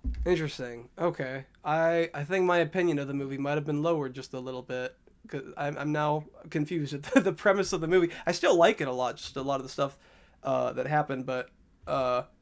yeah, I guess I didn't notice that part. So, anyways, the Act 1 pretty much finishes up as soon as, after the whole X-ray incident happens, and they send him back down there, and at some point, he then gets attacked by the monster, and he gets separated. Whatever cord he was attached to that, would allow them to pull him back up, and maintain communication was Yeah. broken, and now he's stuck down here. He has to figure out, and they spend a decent amount of time of him exploring the sub, figuring out his situation, sifting through like this little box of tools and stuff that he didn't know that he had at his disposal, like a water bottle, some tape that he then uses to like tape the buttons so he can use the light to see, and then finally gets down underneath the under what would you call it, the crawl space of the sub for him to be able to restart it, which that plays a lot later into the third act later of the movie, knowing where that is, and then he's exploring a little bit more, and I think it's just more of the same until he eventually comes across that other sub, or the ruins of that other sub. Well, that, and also I guess the stuff that he found about his brother, who was also the last person to pilot this sub, which I think means that the last guy, because the sub wasn't destroyed, so that must mean that his brother died of oxygen deprivation in here, if like the sub survived but the last pilot didn't. Just kind of like makes me wonder a little bit more. So like, or unless like they lost the sub there too, but then they later recovered it, and the guy was dead inside. I guess I don't know why they didn't like pull it back up at the time. I don't know. I'm kind of like asking these kinds. Probably because it got disconnected from whatever pulley was dragging it back up. Yeah, that's the only thing I can think of. That was one thing during the movie where I'm like, so the sub is unable to surface on its own. It needs to be connected. Towed out, yeah. Yeah, he can't like, he can rotate the sub like, on a 2D plane. Like, yeah. But he can't rotate the sub like, up and down. Yeah, and as far as like just the stuff with his brother and like finding out about like the message, I think it adds like a little bit of, I feel like the way that they introduced the monologue that they had at the very beginning of the game, I think was pretty well done, just implementing it, making it something kind of worth finding, as opposed to like, because in the game, the whole they will get their execution and I will have my freedom, that's just the introduction. That's the note that's left inside the Iron Lung for you to find in the game, that kind of gives you a basic, more of a basic idea of what all is happening. And here there's actually kind of like a bit of a mystery sort of that he uncovers, finds out that like the computer was hacked into by the last person who had used it, and that plays an important role in how he interfaces with the black box of one of the other subs he finds. I feel like it was a very interesting way to implement that into the story that I think was done pretty well, like just translating that over. I kind of wish that there was a couple more things that were kind of used as like ways to, as like important story points, that like just things in the game that they could use as like, I don't want to say like introductory kind of things, but like ways to like turn what were like otherwise benign kinds of things that you find in the game and turning them into like important plot points in the film. I just came back, was busy with a thing. So what's the confusion about the timeline with the subs? So I think the confusion is that, so my assumption was that the reason why they are sending expendable people in crappy subs is because they want something dangerous done that they do not want to waste their good people and their good subs on. Okay. All right. So I think the timeline is mission 0 and before is sending down the burner subs to look around, like. You look here and it's like, oh, it's a shitty photo, but it's something that may be interesting. And then sending down the good ship, did it have a name? Did we remember? The one that like crashed, the MS 08 or MS8, I think. MS8. I'm not sure. I can't quite remember what it was. The Hope Finder, we'll call then they send down the Hope Finder to like actually look at it, you know, because it has a real scientist who went to who went to knowledge to get more college. SM8, that's what it was called. Yeah. So, and then they would come up and like, yeah, we got all the new information. But then Mission 1 happens. You know, Mission 1 is they found a lead and they sent the Hope Finder down there to look at it, and it got attacked and ripped apart. So Gotcha. the Hope Finder is dead and gone. Yeah. So then Mission 2, they send the Iron Lung down to look at it. But the Iron Lung was piloted by Convict 1, who was Simon's brother, apparently? Yeah, I guess so. Yeah. And he was the one who was like, yeah, fuck that noise. I'm going to sit here and I'm going to fucking die. Fuck you. And then, you know, they pulled up the Iron Lung with Convict 1 dead. And then Mission 3, which is the game mission, with Convict 2, a.k.a. Simon. And that's the one they're going to go look at stuff and try to get... And they're trying to do what they can with the best they have, you know? Gotcha. Yeah, I guess my confusion is why it feels like, okay, I guess if all you're working with are burner subs, I guess I can't expect much more of that. But at the same time, when all you have are burner subs, I feel like there's more that you could do to outfit them to better... Like, why are you... everything is expendable, then nothing is expendable. Yeah, and if right now you really don't have a lot of stuff that's expendable because all you're left with are your worst subs. You no longer have your best subs, so you can't afford to treat your expendable burner subs as... Like, these are no longer burner subs. These are just subs, period. Because you don't... subs now. Yeah. These are no longer subs. They're... promoted to Dom. Yeah, I was gonna make that joke, but I was like, well, it would have to be some kind of middle ground in between the two. Yeah, you're gonna have to lock in. Yeah, and be switched you're not a sub. You're not good enough to be a Dom. You're a switch now. yeah. Power bottom up. So it's weird how like they're talking about how the whole X-ray incident happened because they were hastily putting wires together and accidentally wired up to like the backup battery instead of the black box, which I could believe if again they were really hasty about like the way that they're handling this because they don't care about the burner subs. But like if they are in a situation where they do need the burner subs because there's not anything else better, it feels weird to me why there is so much haste around the preparation for it, why there's not... I guess I can still see a reason for why they would have a convict piloting it, or someone expendable piloting it, but at the same time, like you do not want these things to be lost, so if anything, you would probably want someone who isn't like a convict and maybe hates your ass to be piloting it, just in the event that they decide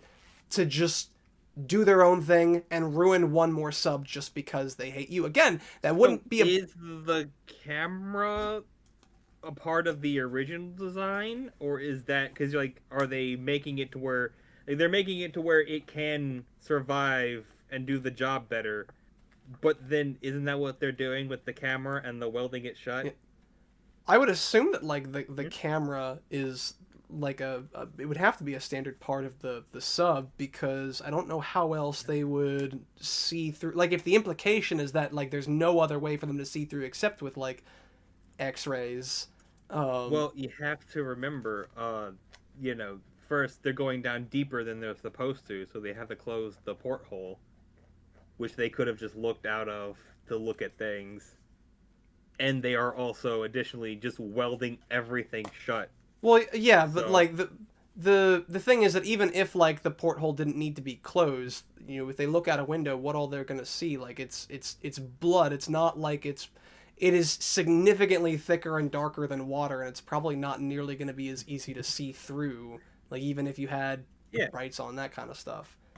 Yeah, but the sub wasn't built to go into the blood ocean. It was built to go into the methane ocean.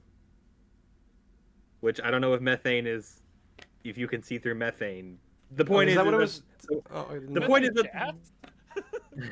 What? Is it methane gas? Not on Titan. Huh. Well, okay, fair enough. Okay. The point that I'm making is that the Iron Lung existed before the Quiet Rapture. Yeah, I got So, that. yeah. It's just the They issue had of to adapt existing technology Yeah. in order to do something Yeah. that wasn't it's just supposed to do. the issue of treating it as like a burner sub that I take issue with when like it's not. You can't really afford to treat, technology that you don't have any better versions of. Like a burner phone is only really a burner phone if you don't have like anything else, that better than that you can use in place of it, I guess. I don't know. I think a burner phone's a bad example because a burner phone, like, the fact that it is a phone is the like determining factor, because it's like you need to communicate and then you need to ditch it. Like, doesn't matter how good the phone is, if you need to not be traced, your phone is a burner phone. You have to get rid of it. Like, you use the phone to do the drug deal, and then you burn the phone. Yeah, see, like, the thing about like But like the submarine is that it's a more like having a burner sophisticated piece car of that you technology. Like, if you throw away, like, your best phone in the world because you had to burn it, like, you can just go and replace that. Well, think of it like this, then. Let's suppose that we're in a universe where like all the phones are gone, phones are no longer able to be made. There are only like 3 burner phones. It's like you no longer get to treat those like burner phones if you you need to communicate with people, I guess is the point that I'm making. Where it, like, that would be an interesting situation where you would have to do something that would usually require burning on like a piece of technology that isn't expendable. Mm-hmm. Like here it's like the technology for the submarine, the actual unit, is not expendable per se, but they still they still need to explore this see, the thing that more so than like treating this like a burner sub is that they didn't intend to go find the original submarine. Yeah, that's like, true. That wasn't part of the plan that they were doing. They were continuing the mission that the original important sub started, and then only at the end were they like, "Oh, we're gonna recover this." Like, that wasn't part of the initial plan. They wrote an original good sub off as like lost. Mm-hmm. So taking another sub with a convict as the pilot and being like, "Oh, hey, you're continuing this mission." It's like, okay, so the mission, the exploratory mission, is the thing that they are expending their limited resources on. It's not like, oh, we're doing a slap job in order to get our wasted good technology stuff, back. Yeah. I guess so. I see what you mean. Yeah. Yeah. I guess I can see that. It still just seems. Yeah. It still just feels off to me because it's not even like the only. If you have blood ocean. If you have expendable units and one non-expendable unit, and you lose the non-expendable ones, then your entire mission should be to try and get that back using all your other expendable resources. Yeah. Because otherwise you're left with a bunch of crappy expendable resources. Yeah, there's a question of the motivation for the characters in the film that never came up in the game. Like, in the game, it's your own personal curiosity about the world that is compelling you to explore beyond what the objectives laid out on the map are. But in the movie, like I said earlier, it has verisimilitude for better or worse. Yeah. You have to take into account the motivations of all the characters. Mm-hmm. And Mark's character being a prisoner, Simon being a prisoner, it's like, okay, so he doesn't have control over his own destiny, and that's why he's here. It's either this or jail. But the other characters, Ava, Jack, the characters in Mission Control, they are they have to have motivations, right? Like, Yeah. this isn't just like, oh, hey, guess what? Cosmic horror, welcome to the show. This is like, okay, this is a thing that real people are expending real limited resources on. How are we rectifying that with the plot, Yeah.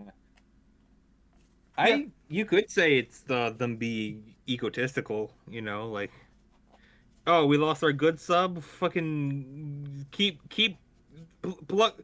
plug your ears and cover your eyes, or Keep sending the Yeah, old yeah, ones, I guess. like, yeah. Again, there's a question Okay. of motivation yeah. that needs to be there for the film, not so much for the game. Yeah. Oh yeah. No, the film I think is more so where like I feel like those kinds of questions are. But Yeah. I can understand if maybe I'm just not looking at it with like the right kinds of perspective to really understand the motivations of the mission control people that are making these kinds of decisions in the first place. Again, like I still really enjoy this film for like what it is. Yeah. The, the cosmic horror, cosmic horror is by definition like something unexplainable has happened, and it's people coping with like the reality that is unfathomable to them. Mm-hmm. And so asking for like coherent motivation in that, although they have boiled it down to the point where it's like we're exploring this ocean to try to get resources out of it, like what's going on in this ocean, and can we use it as a source of like replenishable resources, which is reasonable for humans trying to survive. Mm-hmm. So they have determined that sending subs down to take pictures of blips that showed up on an orbital scan, is worth their very few remaining resources. Oh yeah, no, I get that. Like obviously, in order for you to get the job done, in order for you to like do this kind of stuff, like you're still going to use the subs whether they're burners or not. I think it's just the hasty way of how they treat it, because it's little tiny things like treating like, oh, we were in a hurry, we accidentally plugged in the wires of the X-ray into the backup battery instead of the black box. Like it feels like tiny lines here and there. It makes it sound like they are still treating these things as expendable when they're really not anymore, I guess is the thing. Or there's like a timeline, like a time crunch that they're worried about. Which does again make sense if they are running out of their resources. That's like true. If they're running out of the food they need, and it's shit, we don't have time to waste. But then at that point, it's like, okay, why bother using a convict? Like you were saying, why bother risking somebody hating your guts? Why take somebody who we have to lie to about giving them their freedom for some crime that will remain nebulous until the third act reveal? Why not send down someone who knows the stakes, who knows the risk, and who is willing to take it for the survival of humanity? Well, because that wasn't the lore of the game. It is. So yeah, you're absolutely correct, but you could make a very simple assumption. Why don't they send someone down with all those criterias? Simple, they don't have one. That's also true. Yeah. They don't have someone who is both willing to and knows what to do. Like, that's true. Yeah, okay, like, I'm convinced. Yeah, no, my faith in the story has been restored. I think that makes a decent enough explanation. Less than 1,000 people. Yeah. No, I think that's all well enough. And how many of them are like children? That's also true. Any information. Yeah. Yeah, really. So yeah, I got how many of them? I mean, especially if Simon is going around blasting Jacksepticeye with radiation. Like, did he get a picture of his nuts? Is he sterile now? It's like that'll show you for beating me in that one episode of Prop Hunt. Asshole! I knew you were the bookshelf the whole time. I just couldn't prove it. Oh no! You ever see the one? No, it wasn't Prop Hunt. It was Among Us that Yeah. That he fucked Jacksepticeye over. I keep forgetting that Among Us Right. exists. I can't tell if he's Like- an idiot or a genius. Yeah. Yeah, Yeah, no, I literally kill someone. It's like yeah, like he kills someone. They got caught, and it was like, yeah, someone killed that guy, and it's like, yeah, didn't they go with you? And he's like, yeah, and Okay. Yeah, no, I find those convincing. He literally said, I may have done it. He may have. I may have. Yeah. Yeah, but here's the other possibility. Maybe he didn't. Yeah. Yeah, okay. I find I find that satisfying enough as like an explanation. I think maybe I just didn't. I was looking at it like the wrong perspective because I guess I was just under the wrong impression of how things were. You're thinking of it as a fully rational observer from the outside. Yeah. Well, You know. I mean, I was also under the impression that like they were, because I guess like the first thing that I think of when I'm thinking of like expendable pilot, expendable machine, I'm thinking, oh, you have like better stuff that you don't want to expend, and that's why you're using these things, or at least that's when I think of like doing expendable stuff. And that, so I think maybe I just led myself to the wrong conclusion first, and I guess it just took me a little bit of time to like work all that stuff out to realize, oh no, things are still kind of fine with how things are. It is a fair thought process. You know, Yeah, it's like, 'cause- okay, let's send down our stuff in like ascending order of quality. Yeah. Like if we lose this, it's no big deal. But if we lose the Rather good than, stuff, like- we can't afford to send that stuff down there and like have it Yeah. get lost. If we need to like map this place out first, and then we can send that down. Rather than that's what- thinking like, if this mission fails, we're fucked. So we have to go all out on our first attempt. You know, Yeah. like those are like two different ways of like pragmatically thinking about the situation. Like, Yeah, and like again, like it's about like you make assumptions with what you are. You have what you have, and then you have to make assumptions about the rest of the world. Like I said, like maybe there isn't someone who's willing to go down there and risk their life for 1,000 people, but that's just an assumption. Yeah. It could an equally valid assumption is like there's literally the guy like please I wanted this is literally the entirety of my autism and like please let me go down there. and I mean Are you willing to risk your life for 1,000 people? And Becomes a different question when it's like, are you willing to risk your life for the last 1,000 people? and in a world where like the population is smaller than like the average high school, it's like I can believe that even what few people might have otherwise been brave enough to go down there in any other kind of situation might be too demoralized by the fact that like the universe has been raptured, and maybe like a good chunk of them are kind of like religious nut jobs. And again, that's just an assumption, and an equally valid assumption is that they're all just stupid, and there's one guy like please. And that's what I read the entire manual. I read it backwards, forward. I read it in Russian. I learned Russian to read the manual in Russian. No, What the hell is Le Grill? let's send Markiplier down there, and we'll put like a camera on the inside. We'll turn it into a live television thing. We'll get all kinds of views from the space stations. It'll be really funny too. Yeah. Well, So, but yeah, no, I okay. No, I think I'm convinced on that. Then I think I just wasn't looking at it like the right perspective. yeah. But all right, so I think as we get a little bit later, it feels like I'm skimming through a lot of it, and I think it's because like a good chunk of the early portions of both the first act and the early portion of the second act kind of are just a lot of the usual. He's trying to figure out what all's happening. You're given information. He's just struggling to survive while a monster is chasing him. He's running out of resources and that kind of stuff. And they're really stretching out the movie. Again, it never felt like there was a time when I was like, come on, get to the next kind of thing. But it really does. The biggest parts of the movie really were just kind of like reserved for the last third act, and you can kind of see it on like a second or third rewatch. It's a little bit more noticeable. Sorry, I didn't mean to interrupt you. What were you gonna say, Fat Man? No. I mean, I was just trying to interrupt you, but You failed. I've seen I've seen people talking about this movie, and they're like, oh, it drags so much. And I saw people, I saw memes where it's just like, oh, the like the burrito meme where it's just like this part of the burrito, that part of the burrito, and the end of the burrito, where it's just like, I wonder why this movie broke the record for how much blood there was in a horror movie, and then at the very end, it's like, oh, that's why. Yeah.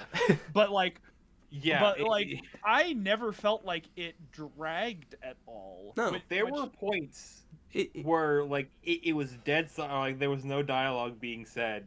And I had the thought of wait, this is the perfect time for us to be riffing and chatting it up. But I was so engrossed by we were totally locked in. Even when there's really not anything happening, quote unquote, there was still stuff kind of happening. They were taking every opportunity to really add to the tension of the situation, whether if it was just taking another opportunity for Simon to do something tense, maybe he's sifting through his resources to figure out what his situation is after he was abandoned, or he's slowly figuring out that maybe there's something else down here, or he's arguing with the people on the other side of the radio, or maybe we'll just zoom in on some corner of the room to kind of show the condensation building up, to show how much hotter it is, and give us an understanding of how much pressure is now being put on him, or another drop of blood to remind you that this sub was not designed for this.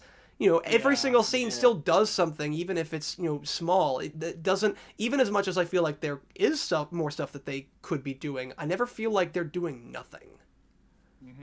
As a bad comparison, another YouTuber directed horror movie, I watched Shelby Oaks. There it is. Chris Stuckman's movie, and I gave up on it. I didn't finish it because I was like, okay, really? I'm not gonna waste my time. Shit, really? This Shelby Oaks is a movie that was written for people on their phone. Completely the opposite vibe of Iron Lung. So where it's just I'm so engrossed in all of the intensity and emotions that are happening on screen. And every line of dialogue in Shelby Oaks is here's the thing that just happened, here's the thing that's currently happening, here's the thing that's going to happen in the next scene. And then it's the next scene, it's okay, here's the thing that just happened, here's the thing that's currently happening, here's the thing that's going to happen in the next scene. And it's so what you're saying is, and I'm just okay, this is a bad comparison. Yeah. So what you're saying is that Shelby Oaks is best experienced with Subway Surfers on the side of the screen. Yeah. Basically, yeah. If you wanted background noise while you were playing Balatro, Shelby Oaks is the perfect movie for that. Okay. You won't get a single hand in if you're trying to play Balatro while watching Iron Lung. I'll keep that in mind. Duly noted. You'll be too engrossed in the moment-to-moment experience of cinema. Oh yeah. Okay, so this was something that confused me, but again, probably because maybe the quality. There is a scene he opens up the resource pack and he gets the thing of water and he drinks the water. That was pretty clear, but then he gets the life jacket. Yeah. And he's doing something with the water bottle. Yeah, he tries to pour water on the flashlight that's connected to the life jacket. Yeah, hold on. And then I'm later, a fucking idiot. I drank the whole thing. And then later, he has the light on the jacket activated. And he's carrying the jacket with him with the light on it. Yeah, I wonder if it's he was trying to fill up a No, I'm asking you. Yeah, I'm asking you. I don't know. Do you know what he did? Well, I'm trying to find that part of the movie. Do you have the same rip that we do? The one with the Indonesian subtitles? Oh no. I went out of I went out of my way to find one that didn't have every I mean rip. What do you mean? What I mean I think it's obvious. No. Look, Markiplier hand delivered this copy to us. Yeah, of course. Yeah. That's the same as What do you guys mean? What do you mean that my copy like has Indonesia? I have the same copy you guys have that was hand delivered by Markiplier. Who said here? The Markiplier that's us a copy with probably Indonesian subtitles. Yeah. That's probably why he had to meet us halfway. That's why we had to drive halfway out there while he took a fucking jet. Because he had to get the beat. Yeah. Hey, guys, I need like 5 minutes. I'll be back. Yeah, no problem. Okay. I'm trying to find. So was that before or after like he hot wires the computer or whatever? I'm trying to. Yeah, I don't remember where that was.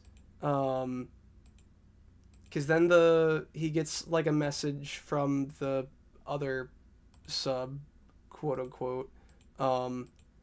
Yeah, I don't remember what it was. So, like, I think what I assumed was that, like, he was trying to pour water in there, I guess, in the event that he would need to get out of there, and, like, he wanted, like, the water, a built-in water bottle inside the life vest to have water, but then I guess... No, he was trying to pour water onto the light bulb of the vest.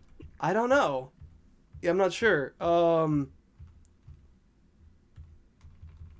Because it was sometime. Because that's like for real. Like thinking about that now, I'm hearing CinemaSins dinging, in my mind.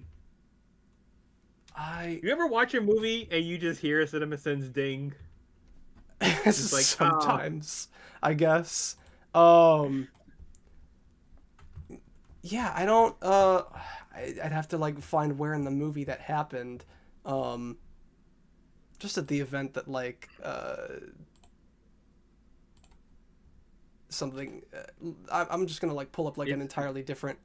Here, look at all the blood in the world while I'm looking for the clip that I need. Just at the risk that like I am getting called out for copyright or some shit like that. I'm trying to find where that scene was. I know that it was after he got lost from the rest of the team, or was it when he went down there in the first place? Damn it, how did I watched this movie twice, how do I not remember when that was? Yeah, that was when he's crawling into the underbelly. Yeah, and he has the vest and it has the light. I'm like, wait, where? And because like when he first did it, he had the line of like, "Oh, you drink all your water, you stupid asshole." Oh yeah, okay. Oh, I found it. The crawl space. It was closer to the halfway point than I thought it was. So let's see. Yeah, then he drinks all the water. Yeah. And then pulls out a pocket knife, a really small pocket. Oh no, it's not a pocket knife. It's scissors. Yeah. Or some sort of clamper. Yeah, and then the thing they tapes the button so that he can see. Oh, the tape! Yeah. Oh my god. The tape. I'm gonna let Fatman come back for that one. That was Hey, should we install a flashlight for someone to be able to see in this dark, damp submarine? Now let's give them tape so that they can just tape the button to the X-ray, and they'll just see with the light on that. Actually, I think that was like. Do you have a headlamp?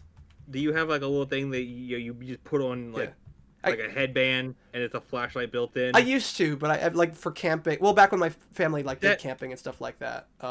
That is one of the greatest inventions, like easily in the top 11 of human inventions. Oh yeah, and it's so good. Whenever I watch sci-fi now and they don't have headlamps, I feel like that's a CinemaSins thing right there. Like, what do you mean you live in the year of cancer is gone, but you don't have headlamps be standard issue on everything? Also, I lied. He does have a flashlight. That's how he's able to see in the crawl space when the power's empty. On the vest. Yeah. Well, no, there's also, I think, a regular flashlight as well. Yeah, no. He has. There's also a regular flashlight as well. Shoot, no, what? It's on the vest, isn't it? It's on the vest. It's on the life jacket. Well, yeah, there is one on the life jacket, but there's also one that he's like carrying around in the crawl space. He is carrying a life jacket. Does he go down there twice? Hold on. I think he was down there twice. He's trying to... Oh, yeah, you're right. I'm at the part where, like, he's trying to pour water on... That's... Okay. That is weird. Why is he doing that? So I wish I could like just pausing every once in a while so I don't get like called out for copyright or some shit like that. Just assuming I haven't already been. Yeah. No, Markiplier wouldn't drone strike over copyright.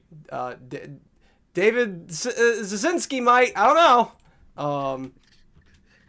Who cares what David Szymanski cares? He doesn't have a real last name. That's not a real name. You don't have a last name. Yeah, he does just like pour it on there. I'm not sure what that is. So it's again like this is a submarine for water, not blood. So in my mind, inside the assumption, inside of the making an ass of you and me factory, it's okay. This is the standard life jacket for the standard sub, and that bulb is so that if it gets wet, it automatically activates so that when you're floating around, they can see the light in the distance. Oh, like that's my no evidence, no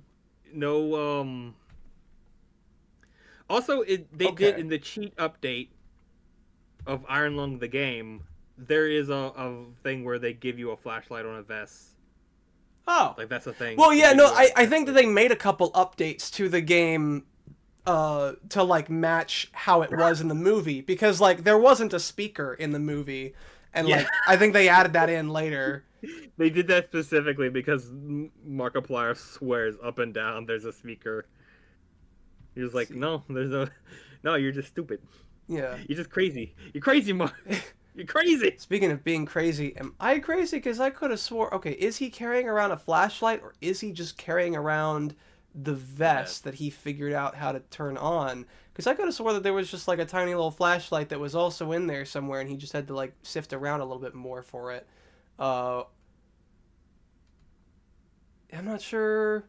Yeah, so he keeps that tape down. What is he carrying? I guess he is just carrying the life vest. Yeah, Fatman, if you're back, let me know. Yeah. Oh, yeah, you're right. He is just carrying around the life vest. Okay. Yeah. But, like, how does he turn it on? Yeah. I wonder, was there a switch? And if there's a switch, why was he trying to pour water on it? I wonder... And if you need water, where did the water come from? Yeah, it's not... Like, it's not super intuitive, but, like, yeah, I'm not sure. It could be the condensation. He just, like... It could be. There was something else that he also pulled out from that little lunchbox looking container with all the supplies in it. There was some other kind of thing that he pulls out, and that I'm not really sure what it is either. There's like this little thing he opens up, and they're like these two little capsules on it, and I think he does that just before he figures out how to turn on the flashlight on the life vest. Oh yeah. I mean, unless if that holds more water in it, but again, the whole. Oh wait! You can see on the lid, it says tape. Oh yeah. Well, wait. No, I thought. Yeah. Oh yeah, that's okay. That's the tape that he used. Okay. That's the tape. And then he goes down, and now he has the flashlight turned on, I guess. Yeah, I'm not entirely sure. What is in this mystery can that's clearly labeled? Well, I couldn't quite read it. It's a little bit pixelated. Oh yeah, I mean that was the first time I saw it. No, it's a special font that you can't see it unless a second person is there to point it out to you. Oh yeah, so preferably someone named Mark, which helps since that's also the name of the guy who's You need a Mark to be able to point these things out. That's why the container is marked with tape. Yeah. Yeah, so I guess I can believe the idea of like him pouring water on it to like turn it on, but it's not like super intuitive, so I'm not quite sure why. That still isn't back, but like we we pointed out of like he takes the tape and he puts an X over the button, and it falls off, and then he goes and he puts another X on the button, and that falls off, and it's like. Yeah, and then he keeps using up the tape. If you put tape on top of tape, you're not increasing the surface tension. Like, you're not increasing the surface area exposed. Like, sir, are you stupid? Well, I mean, he might be. It took him a little bit. I mean, honestly, he might be, because, like, he didn't recognize condensation at first. Because if you remember, like, earlier, when he was like, hey, there's also, like, some water that's leaking in on the side. She's like, that's just condensation. He's like, I know what condensation is. Dumb, which I found kind of funny there. So like Simon might be an idiot. Yeah, he might have like. Well, one, it's possible he doesn't know because he's in space, and two, he might just have paranoia. Yeah, I think Raymond actually like made the supposition that maybe the quote unquote condensation was something else that we were just never really told about, and I actually, having watched the movie a second time, I think it really was just condensation, and like Simon just was like too dumb to like recognize that, oh yeah, that's condensation, until someone pointed it out, and he was like, I know what condensation is, because he didn't want to make himself look stupid, but like he clearly. It's also to point out that if you're underwater enough, if you're under enough water that the weight alone would crush every bone in your body, any amount of water falling on top of you would probably make you piss your pants. I guess so. Yeah. Don't they say it's condensation? Doesn't Ava say that? Yeah, she When it's like, is Ava yeah, trustworthy? she says it's well, she says it's 100%. She says it's condensation. I think Raymond's argument was I think he remembered him. Bitch. I think he remembered Simon's response being, I know what condensation is, and the implication being that was not condensation, rather than Simon just being an idiot and not like realizing that it's condensation. And I guess you could read it either way. I guess, yeah, I mean, you kind of could, given the fact that like it's never. I mean, given the fact that it's never brought up again, and like the way that he responds isn't like super urgent. He was, because I believe his exact response was, yeah, I know what condensation is. I'm just letting you know for the next guy who goes down here. Like, it wasn't like, hey, you gotta know, I have no idea, this is not condensation, this is something else, you gotta tell me. It was just kind of like, yeah, I know what condensation is, anyway, I'm gonna move on to the other thing to make you not think also, that I don't know what condensation is. Explicitly, there was blood dripping inside of the sub. So. Yeah. So if anything, that's like the more pressing of the two things. Actually, also he says in like earlier in the same scene, it's like, I know what a skeleton is. I'm not stupid. Yeah. Or later in the same scene. That's what I find some of the lines in this movie surprisingly humorous for like a horror movie where. That whole scene was comedy gold, with her wiping the glass, and then it would just drip, and she would wipe it again. Like that was funny as hell. Yeah. What was the part that made us? I remember it was the part where he was like, "You're not real. What's my name?" Yeah. Well, then there's awkward silence. There's other stuff like when he finds the SMO8, and she's like, "You sure it's SMO8?" He's like, "Yeah. It was on the sub. I can read." It's just like funny little lines like that. Then like the monster like looming around and then like vanishing again, and he just mutters, "Fucking aliens." Just like little things like that. Him being like, "Okay, you leave me alone, and if you see someone down here, just tell them Simon's still alive," or some shit like that. Like he's clearly trying to talk himself into like not being so terrified by this whole kind of situation, and in a way kind of still like invokes that Markiplier what's the word, like it still kind of like invokes Markiplier's whole kind of charm, but like without making you kind of distracting you too much that, oh yeah, this is Markiplier playing another character. I can understand maybe like someone felt that way, but I never felt like that. And yeah, that's what I was worried about. Because people in the Has-Been Hotel community were like, oh, if there's a god character, Markiplier should play him. I was like, really? You think? But now, so like, I didn't have very much faith in his acting ability, but this movie has made me eat that thought. Yeah. Personally, I would prefer it if they got the voice actor for God from Futurama, but like I think that's just because I've been trying to convince my dad. Well, that was like Phil Lamar, right? I think so. Was it the same guy who plays Fry, but like just using a deeper voice? I actually haven't looked up the voice actor for God from Futurama. Well, I don't know if he was the same God because I'm thinking of the Phil Lamar galaxy. played God in Disenchantment. Oh, okay. I've not seen Disenchantment, so I guess I'm not sure. It's fantastic. I'll put it on the list.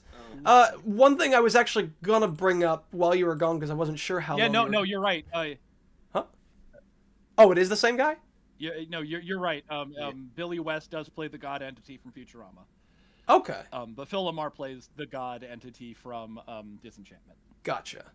So I was gonna bring up one other side topic while we were waiting for you to get back, and then I never got around to it because you came back too quickly. So, shoo, Fat Man. No, I'm kidding. I actually kind of wanted to ask your guys' opinion about this, since it was also brought up during. Actually, hold on. I don't know if I have Firefox audio turned on. I think I do. So. This, you might have like seen this either on like Twitter or Blue Sky. I'm kind of curious what your guys' thoughts on this are, or at least in a recorded environment. I guess maybe I should stream my screen with you guys so that you guys don't have to watch the. Yeah, go ahead, do that. Yeah, let's do that so you're not 5 seconds behind. And.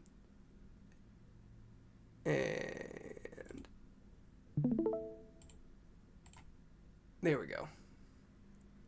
Yeah, this. Yeah. So, so Mark, I assume you've seen this, but Fat Man, have you seen this? Yeah. Okay. Yeah. Oh, we know. Yeah. Just go ahead. We know.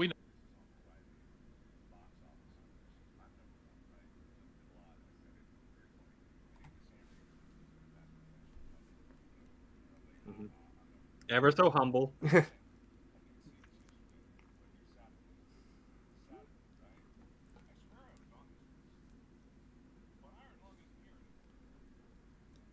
Everybody just decided, hey, let's just not watch Mark's movie and we'll fuck with him on Saturday, but just Saturday. So. Yeah, because so my conclusion to that is that Iron Lung is the only movie that came out in the entire month of January in the year 2026. So must be, yeah. And then it came back. So let me open up. So and it's back now. It's now at number 2 behind Send Help. Yeah, but I think it came back the second that Send Help crossed it. Yeah. I think that's what he did, a little stream about it, and I think that's what he mentioned, that he was in the lead for Friday and then Saturday and then 90% of Sunday, and then as soon as Send Help crossed it, it was oh hey, you're back on the charts now at number 2. Yeah. And it was very coincidental. I think besides Send Help passing it, I think it was also kind of coincidental how it came out, how it got fixed after there was a lot of talk about it. Now, granted, that could also have just been a coincidence as well, considering that, for how popular this movie is, a lot of people would have noticed very quickly that it was gone, and so it, would have obviously returned after people noticed that. But no, they were hoping that no one would notice because it's literally just a display of petty power. Yeah. Well, I'm curious what your guys' thoughts are on that, because we had on Team Jacked, we had a back and forth with one person in the chat who didn't think that this was intentionally done, that it really was just an accident. And honestly, I could believe either one. I'm just kind of interested in the general, I don't know if I necessarily have enough evidence to really say either way. I'm curious what you guys' thoughts is on this. So the statement that I heard them say that it was done quote unquote by accident, that it was an error, that it was a mistake, and from that I have concluded that they are lying and that they were in fact very, very petty. Yeah. If they would have come out and said, "Oh, we didn't think the movie was really worth being because he's just a big YouTuber. It's not a real movie. It's just all of his fanboys." But then we went and watched it and we ate our words. And if they said that, then I could still 100% believe that they were being petty about it, but then I could also believe the official story. But with them saying explicitly that it was, because it's like, it's a glitch, you know? You have the most powerful people in the world who has millions of dollars worth of employees, and this happened over a glitch. What was the glitch? What was the bug? Let me read the bug report. It was, it's an accident. The kind of accident that only happened one time when we just so happened to be behind a YouTuber movie. And that was actually part of the back and forth that we had with this guy, the other back on Team Jacked, was that this is apparently something that has happened before, but he couldn't name another movie when this happened too. And again, just very coincidental that it happened on the opening weekend of one of the most popular kind of out of all the movies that are on this list, it happened to the one that was at the top at the time. Just quite the coincidence is all. That I can, again, it could have been an accident, but I've not been given enough reason to believe that is the case, and considering how different this is from a lot of other movies. Well, I do also want to say that, if this would have happened just 2 years ago, I could have been like, yeah, I guess internet's fucking, computers seem to think that they're the ones in control. So maybe it was a mistake. But, today, with all of the stuff that happened in that over there, don't look at it right now because we're talking about a movie, you know what I mean? Oh yeah. Yeah, no, I don't believe in mistakes anymore. I think everything that happens in the hands of powerful people is 100% on purpose. I gotta use the bathroom just real quick, so I'm gonna let you guys entertain the two people that are watching right now. I will be right back real quick. You're just trying to avoid both of them. you just trying to avoid the drone strike, huh? Yeah. Yeah. Well, I also talked about the tape situation where he made an X, it fell off, and his solution was to make another X. To make the same X again. Yeah, look, now we're getting into the real meat and potatoes of the review. Does Simon know how tape works? Yeah, it's because it's if you put tape on top of tape, you're not increasing the surface exposure of the tape, which is what it uses to stay sticky, to stick to two things. So it's is he stupid? Is he dumb? Well, I mean, he knows what condensation is, and he knows what a skeleton is, and he knows how to read. He does know how to read, which puts him above us. Very much. All right. But we are still better at tape than Simon is. Yeah. I have returned. All right. So I think at this point in the film we've gotten far enough through it that I am going to put up the spoiler warning now. So now. Anything more to talk about that we haven't already accidentally spoiled before the warning went up? No, there's there's the third act, and also I kind of want to talk about the way that the eye is shown and how it's portrayed in this movie compared to how it was in the game, but of how enrapturing the movie was. Pun intended.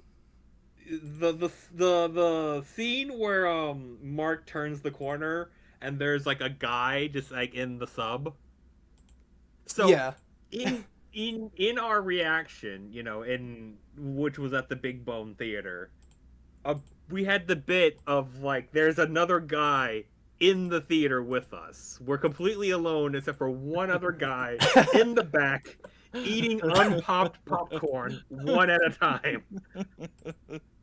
And when I saw that guy show up on the screen, the bit ran in my head of oh my god, it's the guy. He's not in the theater anymore. He's gone. Oh no! He teleported into the movie. But I didn't do it because I was so enraptured by the movie. I couldn't Yeah, it overcame the desire to do a bit. Yeah. So I mean, there you go. That's the ultimate. It was so good. I couldn't do a bit out. It's really interesting how like the movie kept me interested the whole time. Again, it's one of the reasons why I was so interested is like, how do you make a 2-hour movie about a guy just in a room? And honestly, I don't think I've really talked about it a whole lot, just how impressive that is, not only as like a feat, but also the fact that you're doing all this in this room that is on like a motorized kind of thing to be able to simulate you moving back and forth. I was very surprised at like the early portions of the movie when it just flings him over his seat and he goes face first into a corner, just face planting after he had like already flipped over 180 degrees. I'm like, Mark is just really dedicated to this bit. They talked about this on the Team Jack. Did you know that he nearly went blind from having too much of the fake blood? Artificial. Yeah, in his eye. Oh, I did hear about that. Yeah, dude was dedicated, which is all the more reason why I would love to see him in or do more films like this in the future. So, I've tried to slip this in a few times, but now I'm just cutting it in. Now that we talk about spoilers, talking about the horror aspect more. Let's go. The concept that cosmic horror is born purely from like the unknown, and that the more that you comprehend something, the less you will fear it, I find to be absolutely delusional optimism at the reality of the world. I think it can be, like, but yeah. If you know it, it won't be scary. It's like, no, sometimes knowledge is terrifying. Yeah. Well, yeah, it's sometimes the knowledge that like this is the way the universe is, how it's always been, and you can no longer unlearn that knowledge now. It's kind of like how, as much as like Dead Space 3 was the worst of the trilogy, the fact that they had basically taken this that they had basically, explained to you how, like, the whole necromorph kind of thing was basically just part of the reproductive life cycle of a gigantic alien species was just that much more terrifying. The fact that not only were these supernatural and just genocidal events, basically benign and normal for this other species that just exists in the galaxy is terrifying. It really is like, all the evil that you just experienced. Yeah. Guess what? That's wasn't evil. Yeah, it's literally just part of the life cycle of this other creature. That's it. It's like, it's like, oh, you hate. Yeah. Like, oh, this thing eats humans? Well, yeah, we eat cows, so, like...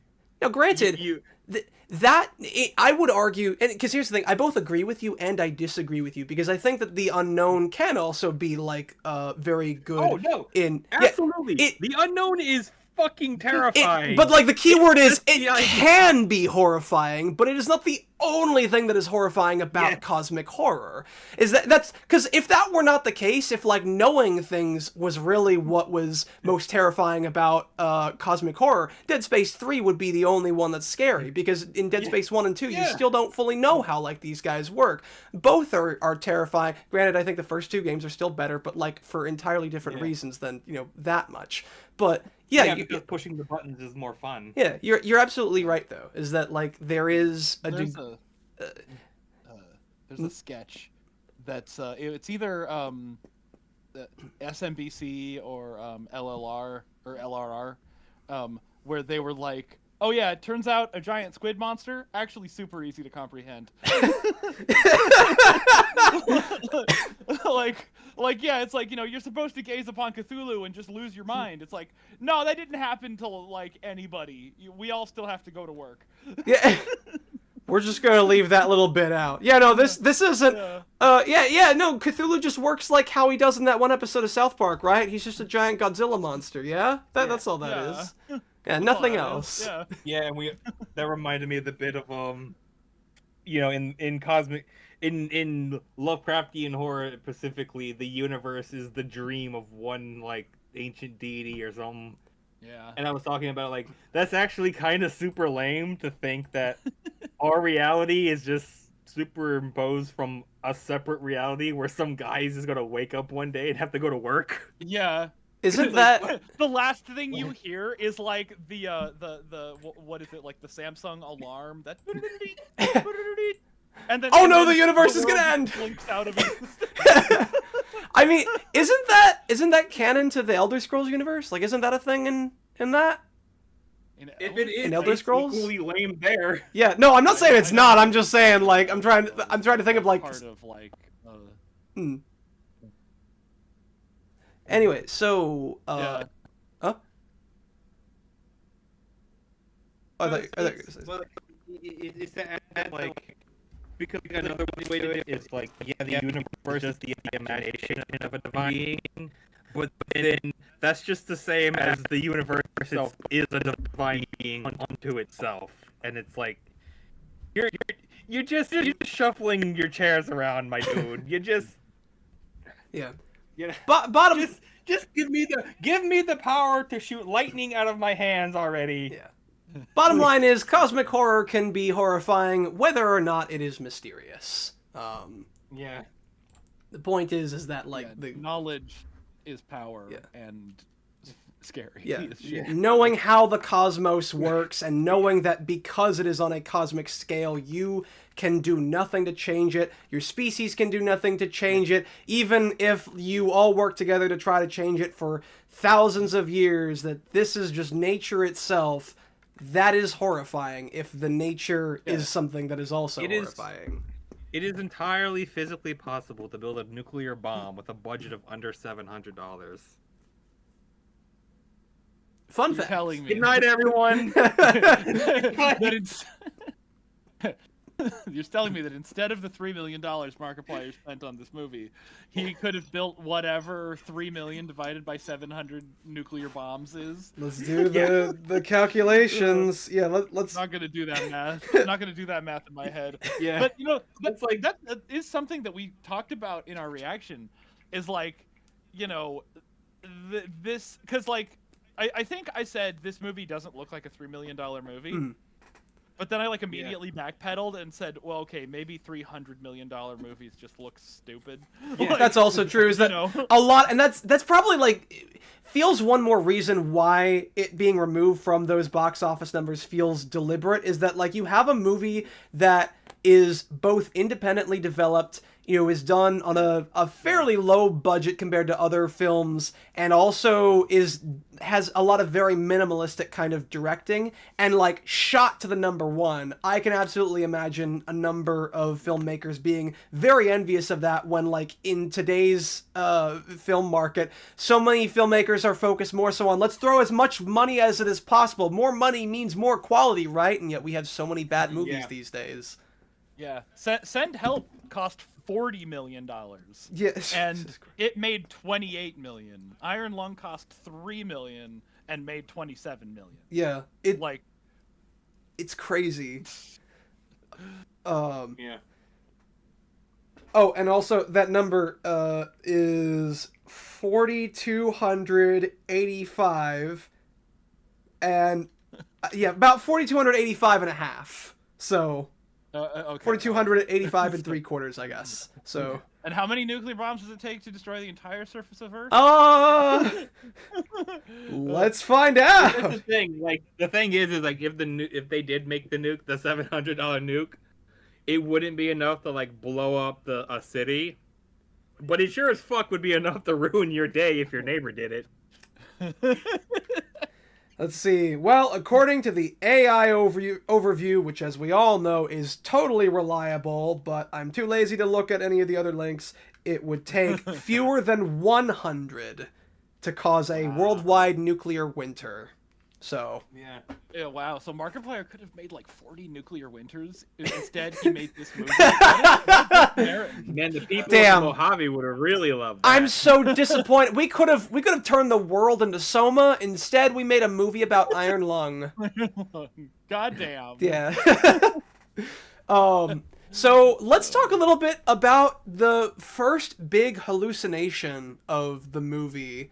And this is sort of where like we're introduced to a new character, the main antagonist of the movie, although we don't realize it at first, but like it's kind of going through my mind after watching it a second time, the voice of the pilot of the MS-08, or at least that's what he thinks it is. Really, it's the monster telepathically communicating with him, and also him just going mad. And you hear the same voice of that lady as it's talking to him. And it kind of raised an interesting question about, like, the monster's motivation. Because it doesn't just immediately eat him, and in some ways tries to, like, entrance him in some ways. And I'm curious what your guys' thoughts are on the way that they portray the villain of this movie.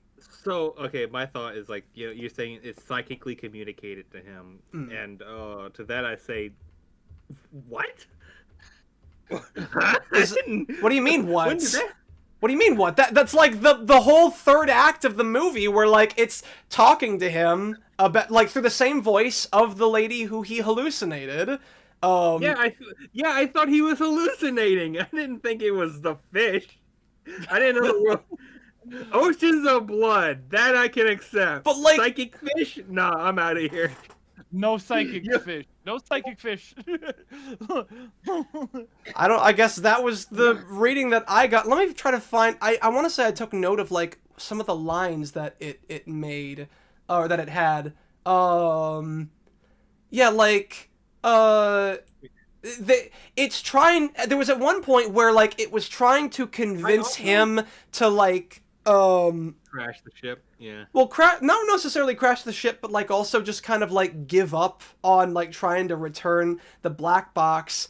And it also it destroys the other lady's ship, but not his. Or it destroys Ava's ship and not his. And it felt like it was trying to be like, you go to the light and you go and enjoy all its, like, happiness and glory and whatever and whatnot. Ava, nah, she's kind of mean. I'm gonna eat her, nom nom. Like, I guess from a certain perspective, I guess I would need to rewatch it again, because I guess I just always seen it as, like, it being intelligent in some way and communicating with him, the way that, like, he's also kind of, like, talking back to it, basically being like, you want the butcher, here it is. Like, it never really felt like he was I mean, I guess he could be talking to the fish, but I mean, is there anything that necessarily, like, says that, like, it just was a figment of his imagination that just happened to also align with, like, the perspective of what the fish wanted to do? Or, like, can we say definitively that we can rule out that it was talking to him? I don't think we can definitively rule out either. I thought the first time she came up, I was like, holy shit, there's a survivor. And it's like, no. I think, actually, what was... Halfway through, I began to realize, wait, I think this is a hallucination. And it actually, I think it fakes you out twice, doesn't it? Where, like, at first, I think he's like, oh, it's a phantom or something like that. And then, I forget if she says something later that makes him kind of think that she's real. And then he looks up and he's, like, he hears her call him Simon. And he's like, I didn't tell you my name, realizes that the box has been disconnected or some shit. But, like, I'd always kind of figured that, like, the fish was the monster was in some way intelligent, because it's also, because, like, the blood, as it's leaking in, coagulates into, like, an X that, you know, pushes down on the button to, like, allow him to kind of see outside as well. I feel like that wouldn't happen by accident. That doesn't seem, you know, like, just natural. That feels to me like something deliberate or intentional is... And there are other times, too, when the blood is coagulating in a way to try to stop him from getting out of there or blowing up the sub to be able to destroy the fish as well. Yeah. So, I guess... Yeah, go ahead. Doesn't he 100% die at the end? Oh, absolutely. Yeah, he's deader than dead. He's not surviving that. The ship blows up. So there's a thing that I thought I saw. Might have been imagining things. But there's a point towards the end of the movie where blood drips on his forehead and it like burns Yes. him or like cuts him. You're not crazy. You're not crazy at all. Good. Because the blood is doing Dude, weird stuff to him. Because that's also the moment when he realizes, wait, this doesn't feel like ordinary blood. And he takes off his bandages and realizes that some of the blood that has been seeping into like his bandages or whatever is like starting to morph his body. And like it happens later I thought too. that was like cancer from the X-rays. Yeah, that was the those were, radiation. like, tumors from the radiation. It could be a bit of both. But I guess maybe. it could be. Yeah, it could be a little bit of both. Because at one point the blood also coagulates in a way that like as like the ship is falling apart later, it like sticks his hand to the side of the wall, and he has to rip off his arm in order for him to be able to get to the controls. So it does feel like there is a degree of intelligence going on. Now, I guess whether or not you can say that the voice in his head is part of that intelligence, I suppose you could interpret either way as either his own hallucinations or a deliberate machination of the monster that's hunting him. I could see it either way, though. I'm leaning more towards one than the other, but I think you're right that we probably can't rule out either one. Yeah. But I did find it kind of interesting to think about like the motivations of the entity if that really was the case, because it does. The fact that like as soon as Ava is down there, the voice is suddenly like, "What have you done? You've killed someone else. One more body for you to. We can't allow anyone else to go up there." And I forget there was one other line. She was gonna call people down to. I think that was the line that I think I had a stroke on. I couldn't really figure out what was being said.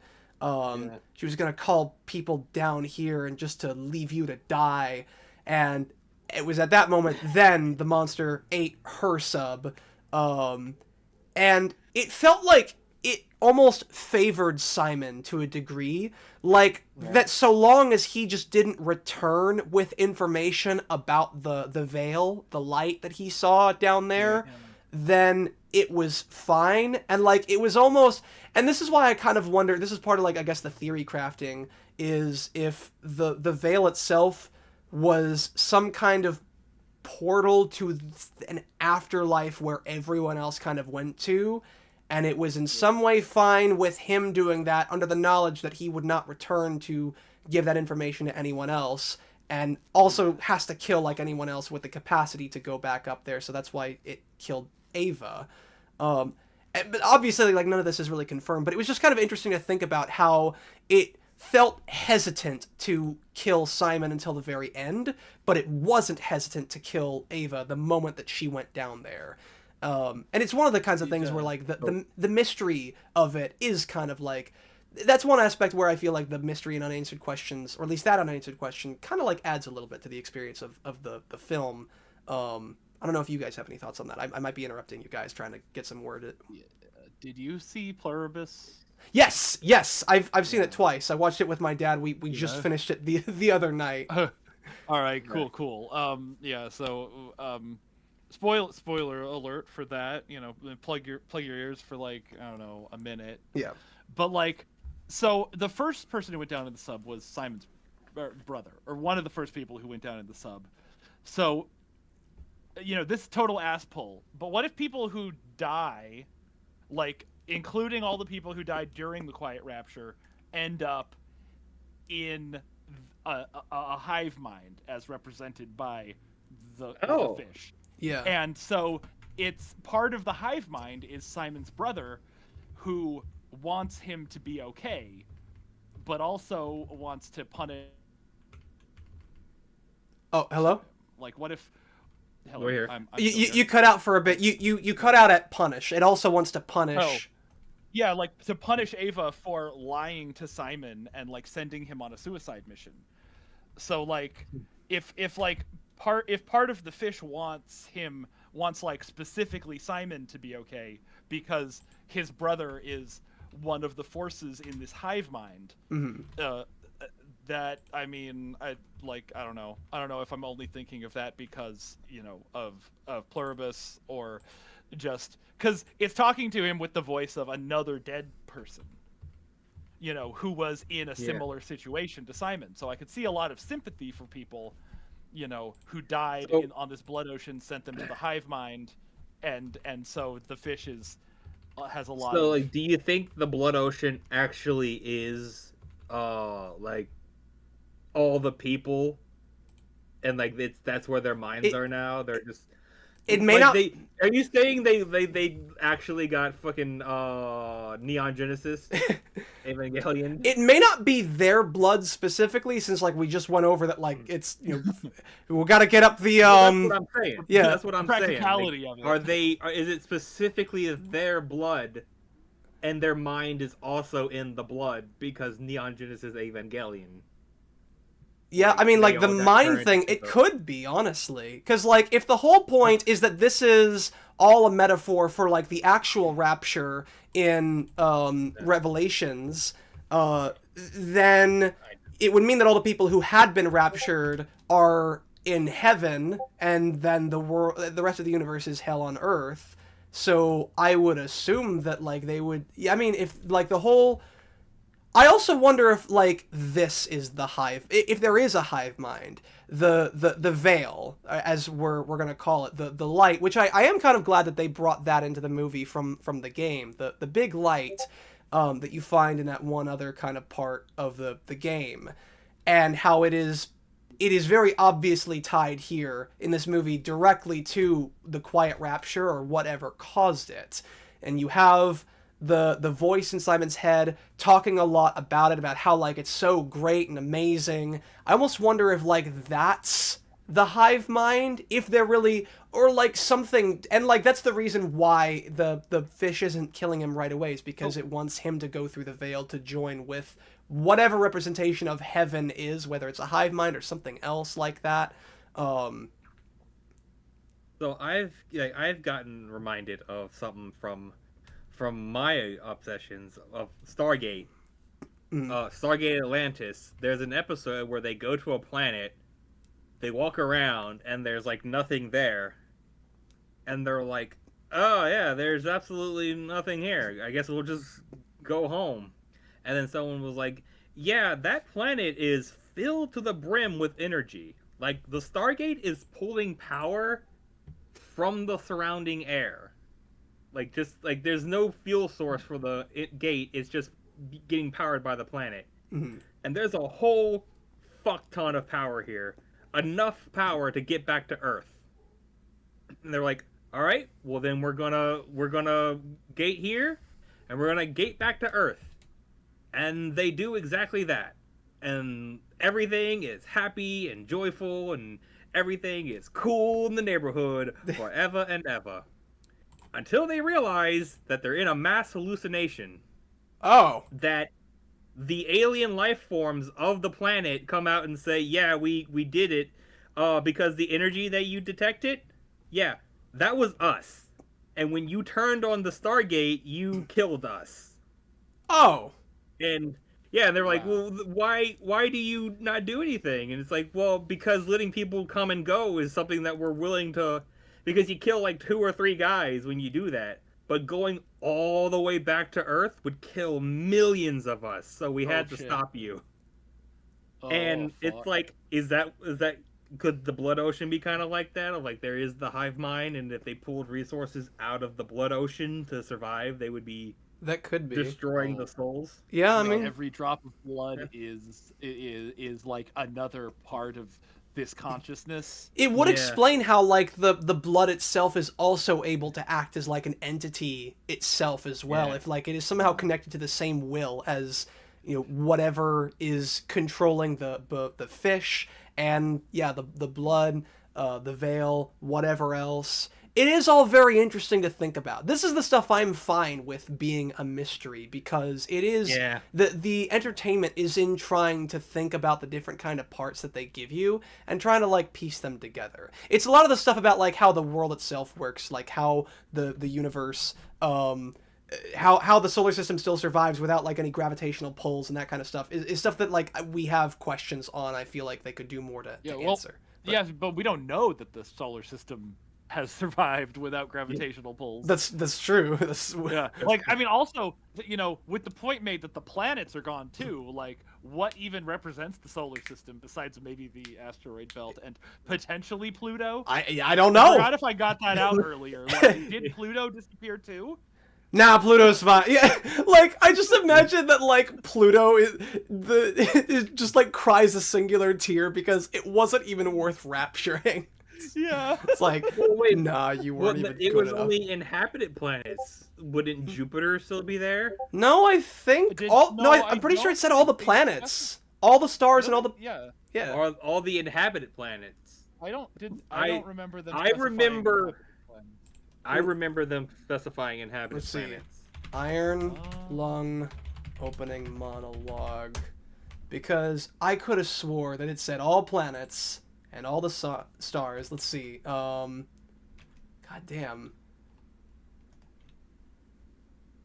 So there's the radio operator, and now I'm just like looking for like the opening to the Iron Lung quiet rapture explanation or exposition, I guess I should say.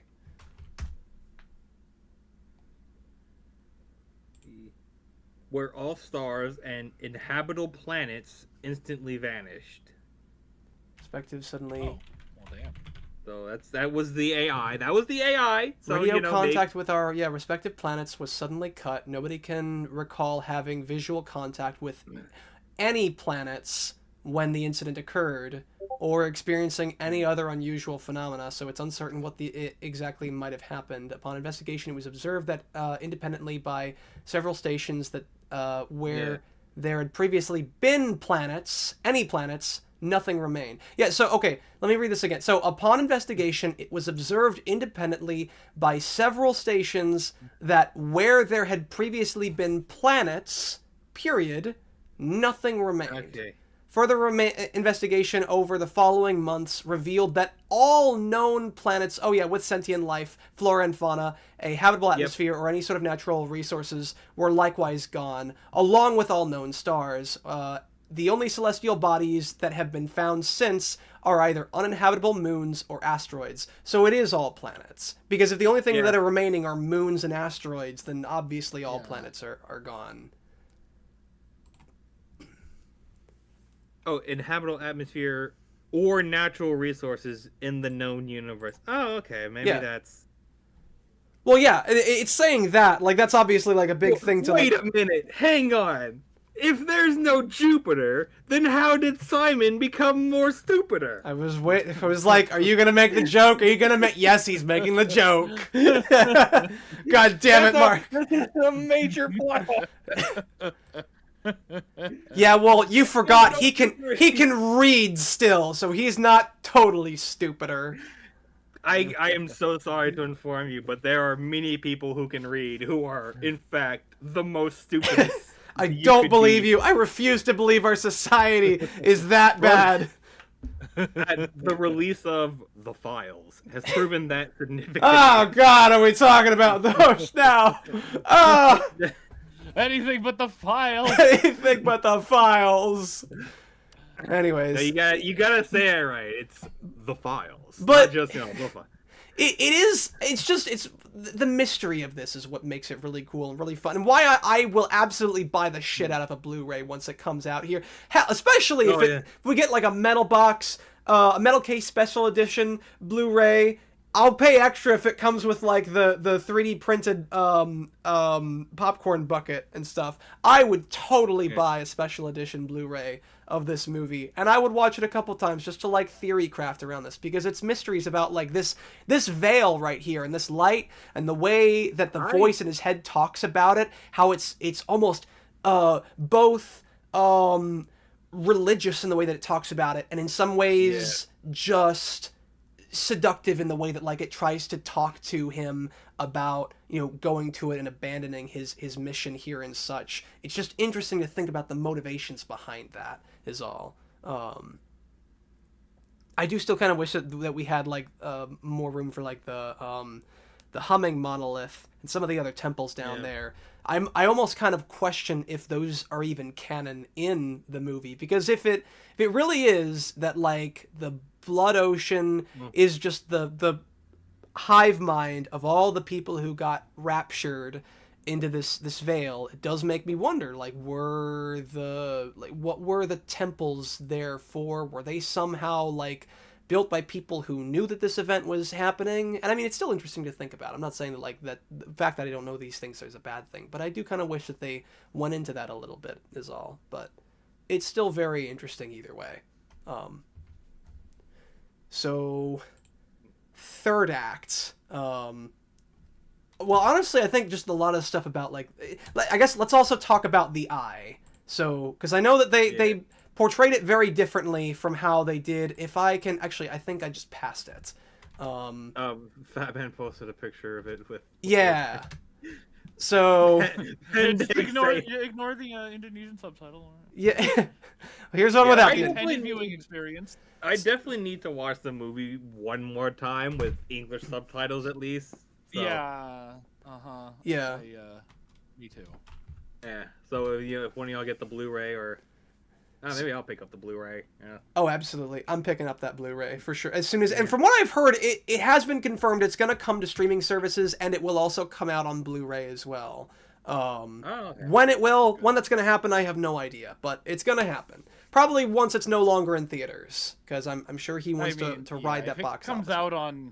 If it comes out like while it's in theaters, that just seems like this is counterproductive. They've done like digital releases like that of like, it's getting getting a theater release, and the theater is your home. I mean, actually, I wonder, because you said that there are like theaters local to you that are like $30 tickets, and that's that would be expensive even for like a Blu-ray release. So that's true. Well, it is to note that like the $30 movie theater does come with like a complimentary like shoulder rub and hand job. So okay. Maybe I'll make a point to go to that theater next time. Yeah. So and maybe this is like entirely different from, because again, like when we were talking about like the eyeball from the game, I'd always thought that was like the eye of an even bigger creature, not so much that like it was right up against the camera, but like that could also just me not putting two and two together. It has to be, because like you've seen the skeletons, like you have to think about the skull, the eye size of the creature. It has to be like sizable enough to engulf that much of the screen. Mm-hmm. But it is probably far away, or not far away, but like it probably isn't looking directly down the lens of the. Yeah. So it's still probably big enough, at least bigger than the sub itself. Yeah. And then meanwhile, the movie's just like, hey, you guys ever seen that movie, The Force Awakens? Yeah.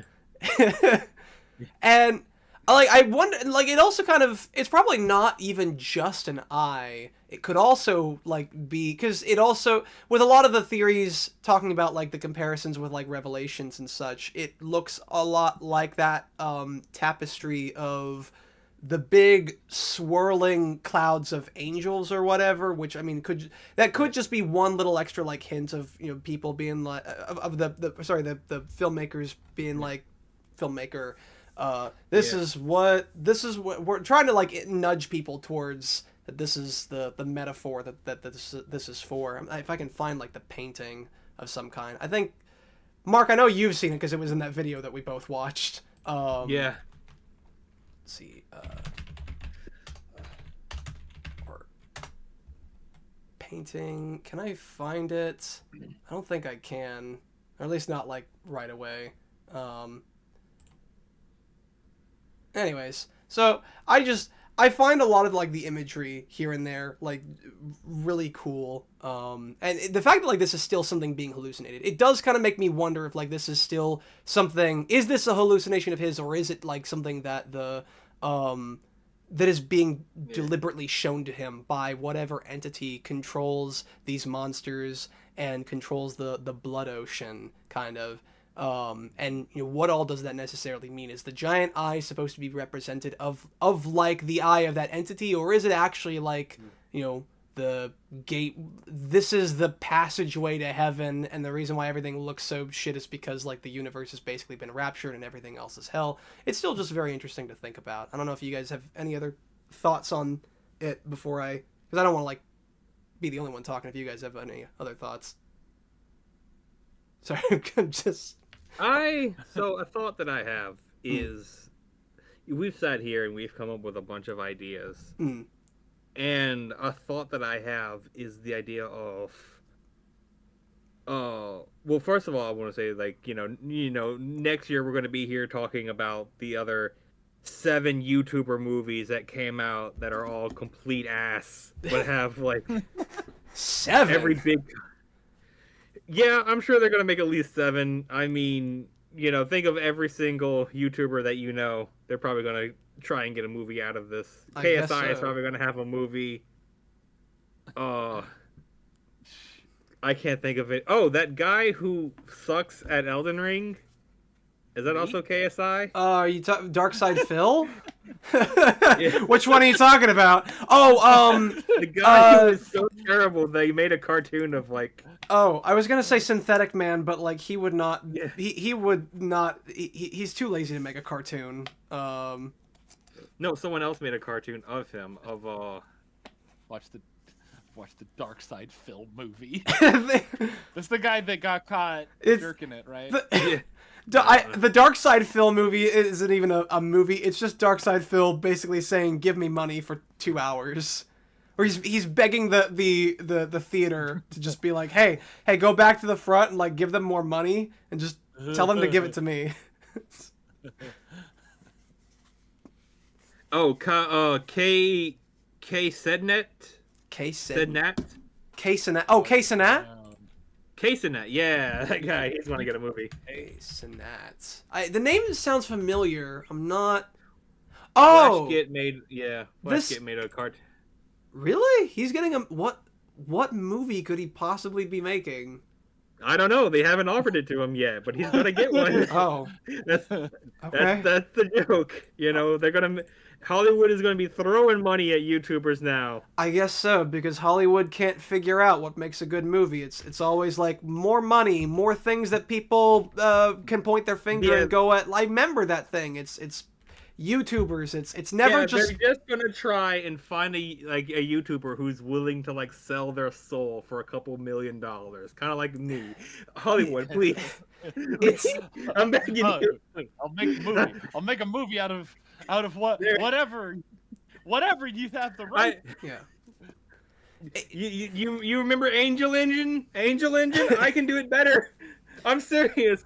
I'm so serious. I have this whole plot of Lucifer visiting Uriel, and please, they're gonna nuke China in my version. Well, damn, I'm sold. It's fucking. But then also the point of now we've had all these ideas. It's like, could someone ever do a blood ocean where humanity has been turned into a hive mind without someone being like, yeah, you're just ripping off Iron Lung? Like, I don't know. The I mean, I think if you do that specifically, I think people are gonna be like, yeah, that sounds like Iron Lung to me, bro. No, but it's the standard setup of there's this ocean of blood. Here's a submarine. Go down and find out the mystery. And then they actually explore the mystery of it's all the people who disappeared in that event. Yeah, and it does also kind of make you wonder, because the way that the movie ends does leave more. It leaves it open to whether or not this can even be reversed, because if the entity down there really is so scared about whatever SM08 found, is it possible that the information on there is really so like important that it could undo that entity's entire existence? Could it bring back all the, and like it's interesting to think about, you know, and again, one more aspect where the mystery kind of adds to the general experience. And in a way it kind of like makes me think of like Pulp Fiction, where, you know, you have the suitcase where it doesn't really matter what's in the suitcase, it doesn't matter, you don't know what's in it, it's just the fact that like it is used to facilitate the rest of the conflict. The conflict here is ultimately that like Simon is in this unforgiving kind of situation, and he's just trying to get by, and he just wants to live, and that's that's just as, if not more, investing than, you know, the mystery itself. And it's cool to think about you know, how his efforts ultimately may or may not have paid off in the very end, because you don't know what all is on that black box. But and then those speculations also lead you to think more about the nature of the entity of the fish and how all that works, because like it does kind of make you wonder, like, if this entity's entire existence, who is supposedly powerful enough to completely rapture every planet and star in all of existence, can be undone by like whatever is on that black box. It's like, you know, it makes you wonder a lot more about what this entity is, and how it's all the mystery. That's the kind of mysterious stuff that I think is cool to think about in this movie. There's a lot of mythical creatures that can be taken down by saying their true name. Yeah. Well, yeah, it's so, you know, what if the thing on that black box is like, oh, we finally found out what its you know, true name is, so we can like control it. Yeah. If we get this information back to people who care. Its name is something stupid like Its name is Dark. Yes, DSP caused the rapture. Damn. Damn, you found out my name is Rumpelstiltskin. How did you know? It's like we've had that story forever, man. How did forever? Yeah. It's been around forever. What the fuck did you think was happening? It's like a totally normal. This is a children's story. Yeah. Now, I just. By the power of your true name, I banish thee. Gabagool. Yeah. We'll bring the planets back. Hopefully in the same relative position. Yeah. They just go and do whatever after that. We don't really care beyond like. Yeah. We just kind of want to live. Give us our Earth back. Yeah. Yeah. Yeah. Why'd you have to do that, DSP? So I think that covers mostly everything that I think was really worth talking about. At least as far as like spoiler stuff, all the other kind of stuff. Was there any other kind of topics that you guys? Because we're coming up on like 8 o'clock in my time, which I think you guys said was like the cutoff point for you guys, unless I'm mistaken. Yeah. So for me. Oh yeah. So I guess, was there anything else that you guys wanted to talk about as far as like spoiler, like, you know, anything's on the table? Anything you liked, anything you disliked, anything at all, anything I can interrupt you on before you get a chance to talk? I'm sure we can find something. Yeah, you know, I'm trying to think of something that I specifically didn't like, and I'm kind of like drawing a blank. Mm-hmm. You know, like you said at the very top of the stream, you know, it's like, oh, comparing this to, you know, like Better Call Saul or The Prestige, like, it's like, it's like, this, it doesn't encroach on my, you know, top 10 favorite pieces of art, but it doesn't have to. No, you know, like, it's all the complaints I have were like nitpicks of like the order of operation. Like, for example, the like the whole holding down the button and to make the light, and like he's trying to see if he can tape it down. It's like, well, why didn't you just have it where unclear if it was unclear if that was working, but I guess it was because he kept doing it. Yeah, and then he ran out of tape. Yeah. Now that was the real low point of the movie, was him running out of tape. I mean, you say that, but I kind of agree. Yeah, it's like, Simon, please, you make it X, and then you reinforce it with more like striped.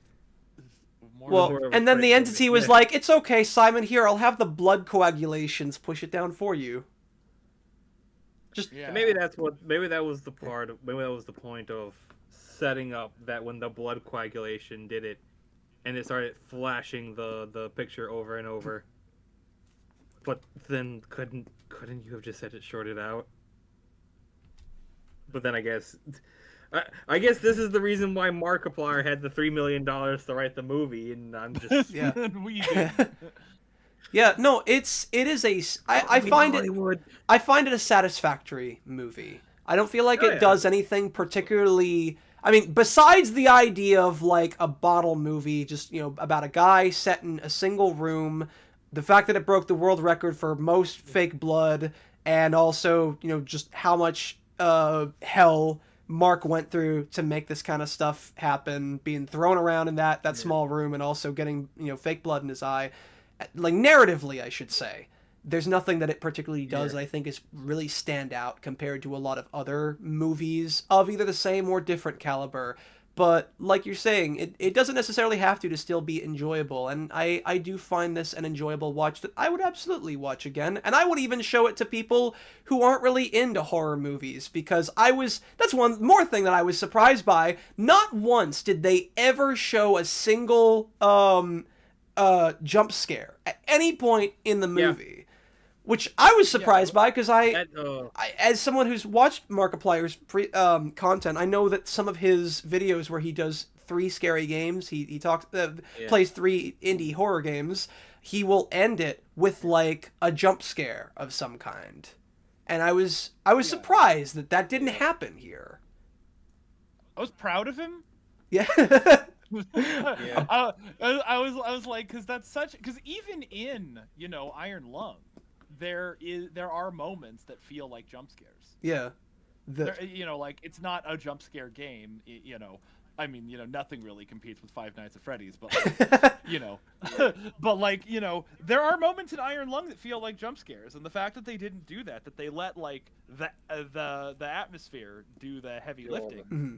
It's like, like damn, happy about that. That is something that like I was throughout the movie, like when I was down, I was like, it's like, oh, this is a horror movie, and it's like it's not very horror. It's incredibly like and spooky and terrifying, but it's not. There's there's no. Sorry, did you say it's not spooby? Yeah, that's the other kind of horror movie. That's a horror movie. This is a horror movie. The best horror movies of all time. No, spooby is it's an actual like descriptive term of like having a scary aesthetic without being. It's like Halloween is spooky with a P, not a. Okay, I gotcha. No, spooky. Oh. And Spooby. Spooby is like Halloween. It's like fun, scary. Oh, I've always heard it with like, a P, spoopy, but I guess. That's the middle. That's the middle section. The middle ground, yeah. Yeah. But no, I really liked Iron Lung, and like talking about it a lot more with these other kinds of theory crafts that we've kind of come up with. Just I've gotten new perspective, and I still think I kind of really enjoy it. Do any of you guys have any other closing thoughts you want to provide? I am unironically in total dread of the wave of YouTuber movies that it's become. Oh yeah. Like I said that as a joke earlier, but. Oh yeah. See, this is almost the opposite of how I felt after, watching Shelby Oaks. No. K-pop Demon Hunters, where it's just like the biggest thing on Netflix is an animated musical with demonic themes, and the biggest thing on Amazon Video is a animated musical with demonic themes. It's like, we're gonna have a renaissance of animated musicals with demonic themes, and it's just like, okay, now, but theatrically, we're going to have a renaissance of YouTuber-led small budget horror movies, which is like I don't know, I don't trust it as much. Well, they're probably not going to all be horror movies. I don't know. Yeah, but like, no, I am looking forward Yeah. to the Choo Choo Charles movie. You know? Is that actually happening, or are you just No. joking? Oh, okay. No, I'm just Well, joking. I'm okay, just gotcha. Yes, joking. it's going to happen. We are willing it into existence right now. Yeah, Well, and- Everyone, And It'll happen if you believe. put your hands in the sky yeah. and send your energy to Markiplier right As now. like as far as like YouTuber created films, like right now I'm kind of 50-50 since the only ones that I'm aware of, at least as of late, are this and Shelby Oaks. But honestly, I'm a lot more interested in like YouTuber funded cartoons, just because I love Smiling Friends so much. And I've also seen a little bit of That's Psychic Pebbles, right? no, that one's done by oh no, you're right. Yeah, sorry, I was getting that mixed up with Space King. Yeah, Psychopebbles did Smiling Friends, and it was Flash Gits who did Space King. But yeah, so I'm Well, I was talking about Space Cop, the Space Red Cop. Letter Media movie. Oh, Space Cop. I thought that was Axe Cop. No, Axe Cop is the anime that was written by a 7-year-old. I did not. I think that's canon. Or not canon, but true. Yeah. Canon. Okay. It's canon to real life. I think that's a true story. I've not seen Space Cop. Is it good or is it? It's bad on purpose, which means it's bad. Okay. Like, Yeah. They tried to do it in like a send up of like, you know, the kind of bad B movies that they watch on Best of the Worst, but it doesn't even have that like so bad it's good quality, and they fully acknowledge that they fucked up. Yeah. Okay. Yeah. Well, that's good on them. We should. I hope the best for them then. Yeah, but yeah, no. As far as YouTuber movies, this is the best one I've seen. Oh yeah. Yeah. I don't know. What about that Fred movie? All right, everyone. Good night. We're gonna see you. Yep. And that's Back where we're next going. week for our breakdown of why Fred is the best YouTuber movie. That's where we're gonna end it. We're gonna end it on Fred, right on the blasphemy of even daring to compare this to the Fred movie. All right, everybody, have a good night. That's not even. I wish you a good night. I demand that you have a good night, and stay platinum. Come back next week for